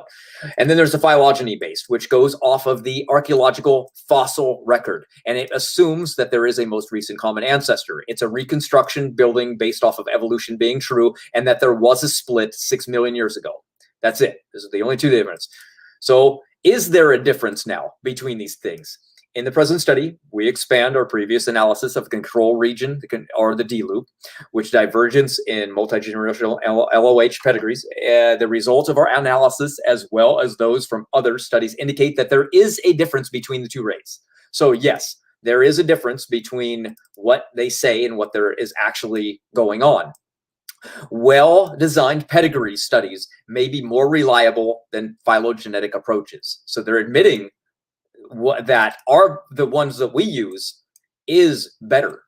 And guess what? It's rather the phylogenetic rate estimate that may be biased. Interesting. Interesting. So they're admitting that the evolutionary one is probably biased. This is a little bit larger. I might not go through it, but here's the ones that show that the mitochondrial D loop was actually fast, and multiple studies that back it up and defend it. Then we can go. Look at what they say here. These studies should be, in principle, the same. So the pedigree-based methods should produce equivalent estimates of the mutation rate, but they don't. And when they the anthropologists use the fossil calibration to generate the so-called phylogenetic rate. A phylogeny is a tree showing evolutionary relationships. They took the geological age of fossils from evolutionary branch points and calculated how fast mutations must have arisen along those lineages. So that is the pedigree rate again. So the actual versus the observed, okay? These are totally what refute evolution. So the rate is 10 times faster than the observed phylogenetic studies. Some of them get 20, some 35. It depends on the group of people tested. Now here we go again. Selection is unlikely to be a major factor that underlines the differences between phylogenetic and pedigree divergence rates. Now what is Dan always saying? He's saying that Nope, selection is what is making the difference. They're saying, no, it's not. It's unlikely that it is. So isn't that interesting? And it's difficult to reconcile with the fossil record. What is their phylogenetic rate, assuming evolution to be true? Isn't that interesting?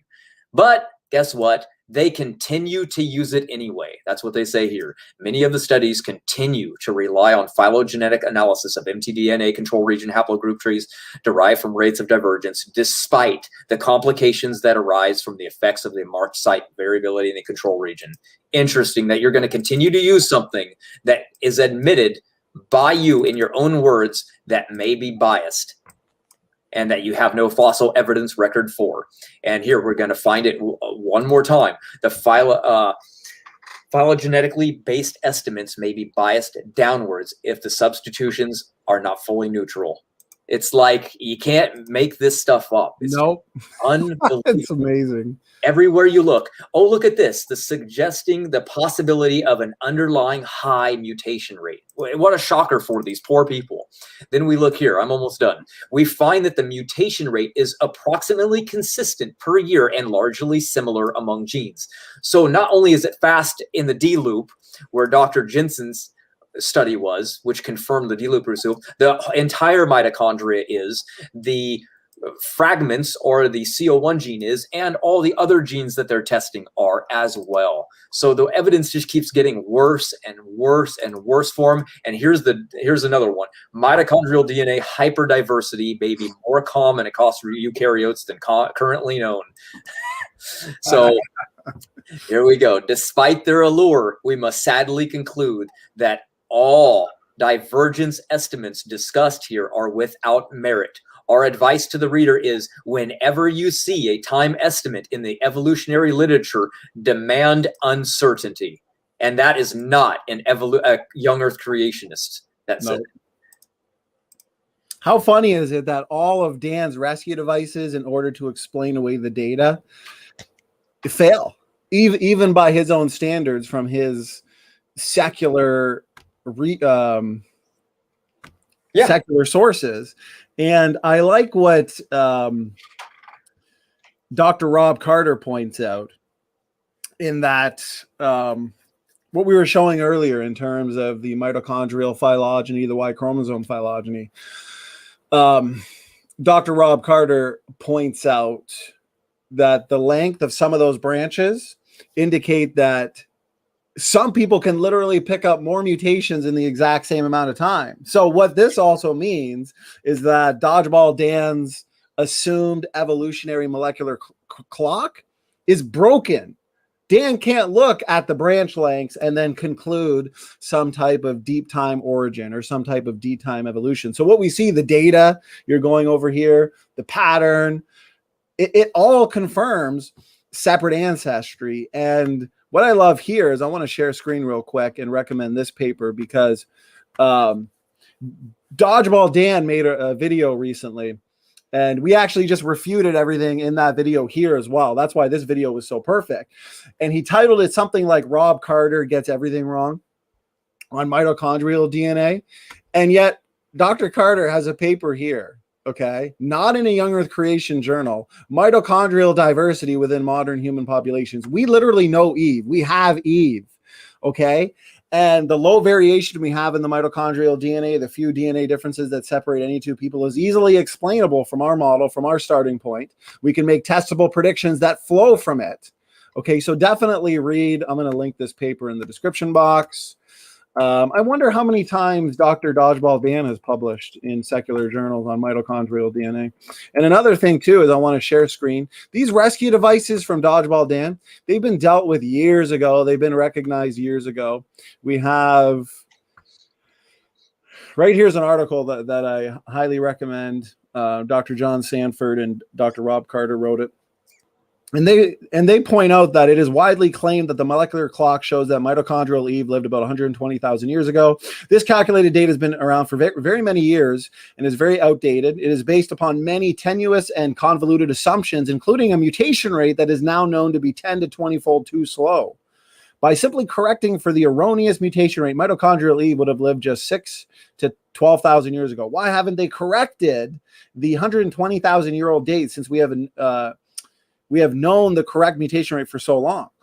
Our own analysis, which simply assumes a relatively constant mutation rate, indicates that the average modern human being differs from the Eve sequence by only 22 mutations, even assuming a mitochondrial mutation rate as low as 0.1 per generation, even though we know it's closer to 0.5, but we assume a significant, here we go, this is what Dan says we ignore.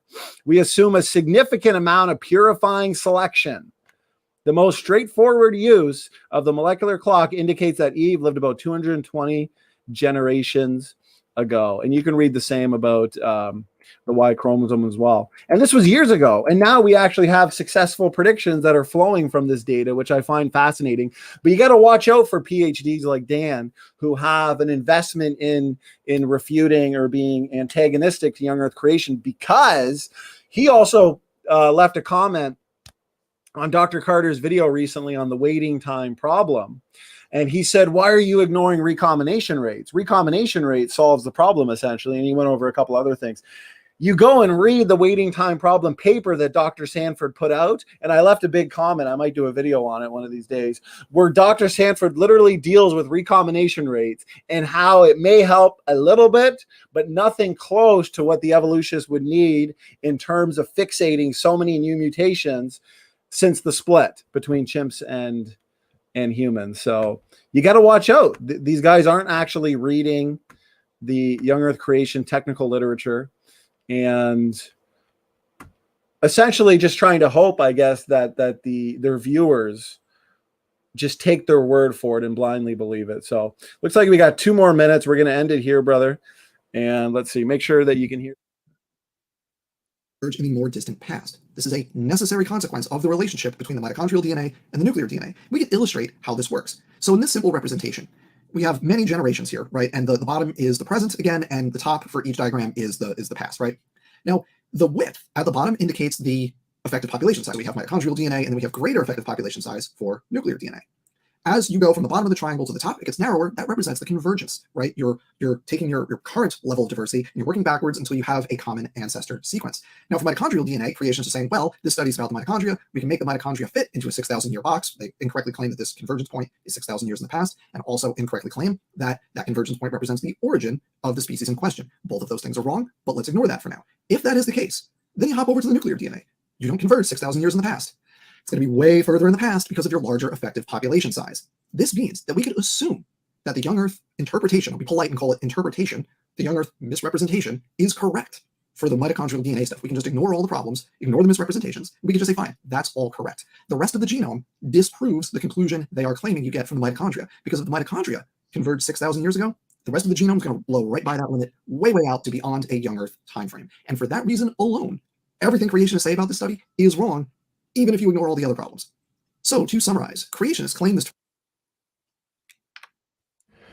Okay, that's enough of Dodgeball Dan. So that's his, pretty much the whole video is just going to summarize some of his misrepresentations and straw man arguments. So as you can see there, pretty sad. It's so funny. This same argument that's already been dealt with even years ago by Nathaniel Jensen against Dr. Herman Mays, who misrepresents his position. They assume all DNA differences in the nuclear genome are the result of mutations over time. They assume that the ultimate source of genetic variation is what? Mutations over time. Okay. But we have plenty of evidence that suggests that our starting point of created nuclear heterozygosity is the better starting point. It fits the data. We see forward-thinking mechanisms in our genetics. The epigenome demonstrates forward thinking, points us back to a forward thinker. We've made predictions from this model concerning DNA function, concerning speciation rates. We've got video upon video upon video, including rates of recombination that refute Dan's point there. He's misrepresenting. He's using a straw man argument. We point to the uniparentally inherited DNA compartments like the mitochondrial DNA and the Y chromosome, because we can agree with the evolutionists that for the most part, these are the result of mutations over time. And therefore we can use those mutations to track back time, track migration patterns. And guess what? It fits our model. Okay. So his whole argument that the nuclear DNA goes back even further assumes his starting point of mutations over time rather than design diversity. I'm going to let you give your final rebuttals, final thoughts, brother, in terms of what he just said there, and also just the bigger picture of it all. So go ahead, Matt. Oh, wow, you kind of summed that up. That was pretty good. I don't know. I would just say this is there you go. That sums it up. They're related. Bananas and whales. They're related. You just have to follow that nuclear DNA that he's talking about far back, and that's what you're gonna get. It's uncanny. You know, well, first of all, he's saying that selection weeds out these mutations. So he's got an excuse for the mutation rates when it comes to mtDNA. But yet when he's saying that the nuclear DNA is better because it goes back further, notice that he doesn't have a problem anywhere with nuclear DNA. He's like, okay, those rates are perfectly fine. They're perfectly fine because they go back. They go back further than the young Earth creation model. He's not. He knows what young Earth creationists say about nuclear DNA. He just leaves that out of his video because otherwise he wouldn't have an argument. He also let's see. Oh, by the way, before you say that, so this is actually real-time footage of Dr. Dodgeball Dan reading the creationist papers that he's trying to debunk. So I think the reason why he's misrepresenting them is because he hasn't yet figured out that he needs to take the blindfold off. Our brother in the chat here made a good point. Yeah, right here.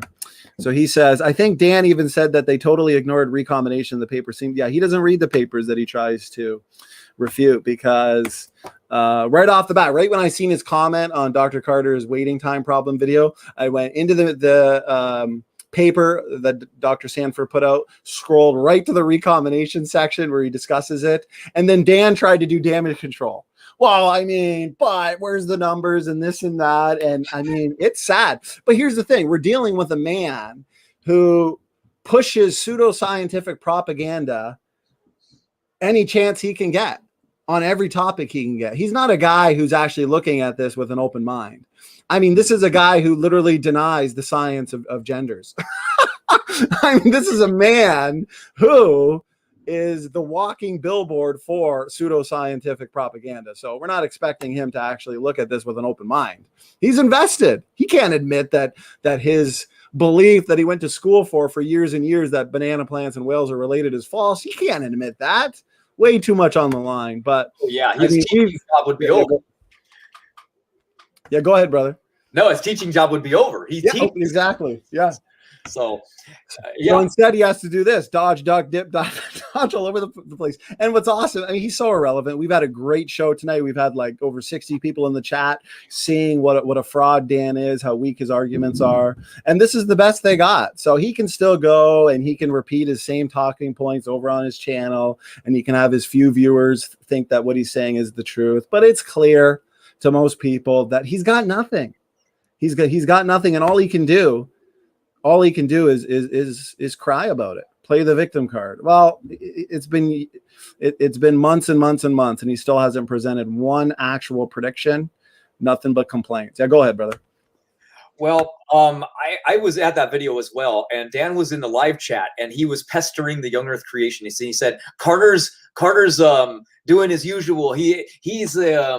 He's ignoring substitution rates, and he's talking about mutation rates. Why is he saying that? Because he knows Dr. Carter's not there. It's just a posted video that they premiered, and this is on Genesis's history. And then you can see in the live chat Dan posting all of his comments, and he's like, "They're just talking about mutation rate, not substitution rates. You know, it's more of this." And then what happens is you hear that, and then anybody that's listening would be like, "Oh, I don't even know what that means. He must be true. He's a science teacher." But in reality, we didn't get that from Carter got those numbers from substitution rates. Matter of fact, Parsons was one of the first people to discover substitution rates, went back 6,500 years ago at a rate of one substitution every 33 generations. He ran the test twice in 1997 and 1998. And here was a reply that he gave to us saying that if he did his study again today, the results would be the same. So why would he even bother doing it? So that's ironic. What else? I don't know. Just Dan seems really desperate. in conclusion, what I think is funny is that he doesn't like Jensen's interpretation of the study, but he doesn't like the interpretation of the study either. That's funny. I mean, that's a pretty weird one to me. I'm surprised he even put that in his own video, that like, I don't agree with the study, but let's talk about why Jensen's wrong with his interpretation of the study. Anyway. Oh yeah, he ignores Y chromosome every time, every chance you can get. I mean, there's not much of a difference between mutation rates when you're dealing with Y chromosome and mitochondria. You can still read the data, and you can say, okay, well, he tried to do it with his blind rebuttal. Remember, that was probably the most fun we ever had. So go check out my refutation of Dan's so-called blind rebuttal to a video we put out on Young Earth creation, Y chromosome mutation rates. It's in the description box in the playlist. I mean, you're right. He ignores it completely, ignores the predictions, and just repeats the same thing. Phylogenetic rate. So yeah, keep going, brother. I just wanted to point that out. No, it's crazy. It's always the same. It's always the same. You guys don't have any answers. And it's like, you guys, you're just ignoring that we have an answer to this. It's like, no, we know your answer. You've told us 1,000 times. You apparently don't hear us, but yet we keep hearing you. These genetic boundaries that you're alluding, that saying they don't exist in taxonomy, in genetics, in biology, in mutation rates. I don't know what else you want. How many more places can these even exist? Even baraminology, right? I mean, we have now those exact boundaries that the very thing that they're saying that don't exist and that we need to prove exist. Right here, detecting created kinds. This is it. The goal of baraminology is to determine, or at least approximate, the boundaries and members of many different baramin. Baramin, created kind. Bara. That's it. That's where that comes from. This is accomplished through detection of holistic. Basically, what they're doing is they're looking at something like a bear, and you pull up bears and you say, how many things do they have in similar to one another? But instead of looking at just similarity, how many differences are there between all of the species of bears? So they run the numbers and they go, well, there's about 15 differences most, probably between the panda and this thing. And they'll go, okay, well, anything more than 15 is outside of the species. But how many differences can there possibly be before they actually, are they a monobaramin?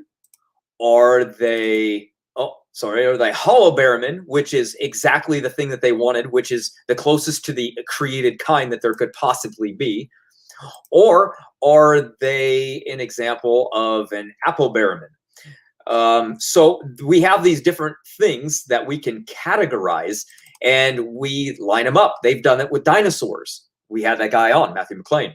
He did it with dinosaurs to determine what were the created kinds. So as you can tell from brontosauruses, let's just look at long necks. These long neck dinosaurs all look the same to us. We would say, well, they're all the same kind. Well, he ran it, and actually they're not all the same kind. He found there were two distinctly different kinds of dinosaurs with long necks. And then we go into it right here, which is a single created kind for all the stegosauruses. And we would think these would be different because look at the variety. Look at the differences in some of these things. They look like they might be a lot different, but nope, they were all very different. So we can do it with humans and apes. How many differences are there? Well, look at that. There's more than 15 just in this thing that we made. So guess what? When they run the thing to determine holobaramins, guess what? Each thing, it shows exactly the category that you would expect to find. You don't expect to find boxes in evolution, but we do, because evolution is not true. And what do we find? Look at that. Orangutans, all related. Gorillas, all related. Chimpanzees, all related. All humans. Oh, they said these aren't all humans. These are subspecies of humans, but yet here they are, all related. Ironic that the very thing that they say we can't identify, the Aaron Ross phylogeny challenge, is directly answered. It's been answered for quite a while, actually. Yeah, I was going to say that. It's been, we've literally written books and books that we have behind us answering that, showing boundaries, showing separate ancestry. And to everything you just said, Matt, it's false because substitution rates, not pedigree rates. Right. The two-trick pony is spoken again. So what you said is beautiful. Yeah, I mean, we literally find, I mean, you got R.J. Downer, who's constantly talking about the therapsids, okay? The mammal-like reptiles are so irrefutable. It demonstrates universal common ancestry. Then we have an expert on the show, shows discontinuities in therapsids, in the Dinosauria, like you just demonstrated, discontinuities in the fossil record. We have genetic boundaries as well when it comes to mitochondrial DNA, Y chromosome, nuclear DNA, which means genetics and fossils are on the side of what? Separate ancestry. Dan can't deal with it. And guess what? This genetic boundary study, Matt, has been out for a long time. We've been talking about it for a long time. We've discussed it in debates numerous times. So he's had how long to prepare a video for this? A long time. Remember, I debated Erica on that very subject. Mm-hmm. And this was the best he came up with. What does that say about the strength of our model and how weak their model? Like months and months and months to prepare that. I know. And how easily dismantled it was. Yeah. I mean, that's his best argument, is that he doesn't like the study, but he's not going to tell us why he doesn't like the study. He's not going to tell us that the study is wrong and that they discovered that there was a global bottleneck that killed everything, just like we said Noah's flood would have done, because a volcano sure can't kill anchovies in the deep Pacific if it went off in Asia. And then all of a sudden, you know, everything goes through the bottleneck, comes out, genetic diversity is reset, exactly what we would predict. There's diversity. Every species was created from that point on that we see in the world today. Even in the evolutionary standpoint, that's unheard of. That would mean that in 200,000 years, all the species that are alive today came from that right there. So that doesn't line up with evolution at all. So, but they had already committed to that 200,000 year date with humans. So they have to now do that with animals. And unfortunately for them, they don't believe that the mutation rate is the same. In all things going back to that time period. So they're fighting their own science at this point, and they have no evidence in their fossil record for what they admitted happened genetically. They can't prove geologically or paleontology. So we can in all forms, because we explain why the geologic record is the way that it is. We believe that the KT boundary is the line that separates where the flood ended, because the KT boundary was laid down because of volcanism that was set off because of the flood. We explain the genetic boundaries. We explain it through the mutation rates. We literally have answers for all of these things, and they say we don't have answers. We have better answers than they have for theirs. Well said, brother. Well said. The last thing I'll say before we wind it down, if you're interested in more of this, this is one book with two variants that Matt and I put together, Independent Origins Handbook. Okay, this is the book that it's everything we're talking about for the most part in a nutshell, the biblical model of ancestry. This is the book you'll want to hand out to, the laymen or people at church, or, this is a book that I immediately gave to my parents. People just get a brief overview of the topic, of course, showing how strong our model is, gives them basic talking points, basic lines of evidence that confirm separate ancestry, also arguments, basic arguments debunking the critics' responses. These ones are a little bit more advanced. Special creation, dismantling evolution, confirming independent origins. In this, you'll find all the refutations of all the technical refutations of people like Dodgeball Dan, Herman Mays, Swami Das, right, Matt? This is where we go heavily into the technical responses. This is another one. This one's specifically refuting the critics of biblical creation. Okay. So this one, same thing. This one is heavily packed with sources and quotes from what I think are a lot of the best papers and technical articles from CMI, AIG, ICR, all in one, that we haven't seen the critics even come close to addressing. This one, brother, as you know, the true story of mutation rates, going into all of these mutation rate studies in detail. So guys, this has all been dealt with. All we're dealing with here are the same talking points, one or two trick ponies over and over again. So it's 2021. Be confident, okay? Because it's such a great time to be a biblical creationist. Every year, more and more data comes out. that confirms our model. And Matt and I are pretty much working 24/7 on this because it's addicting. The evidence is amazing. It's so much fun. And we want to do our best to bring this information to you. And you guys in the chat have been great. Thank you so much, Ramen. I appreciate that. And Godzilla Freak says recycling can man, Dan. Yeah. If that's the best they got, it's pretty sad, guys. So thank you so much, Ramen, for all the support, brother. Tomorrow we've got Professor David McQueen back with us here. 2-hour special event, a Q&A, everything geology, flood related. So today we hit the genetics hard, the fossil record hard. Tomorrow we're going to get into geology. So that's going to be a lot of fun. And like I said, we got a lot of great shows planned for you guys over the summer. Matt, thanks for doing this, brother. You're a beast. You killed it. Great information. This is rewatchable. Share this around, everybody in the live chat. Any last words, Mattman? Just think about it, guys. This is what they believe, like complete relation.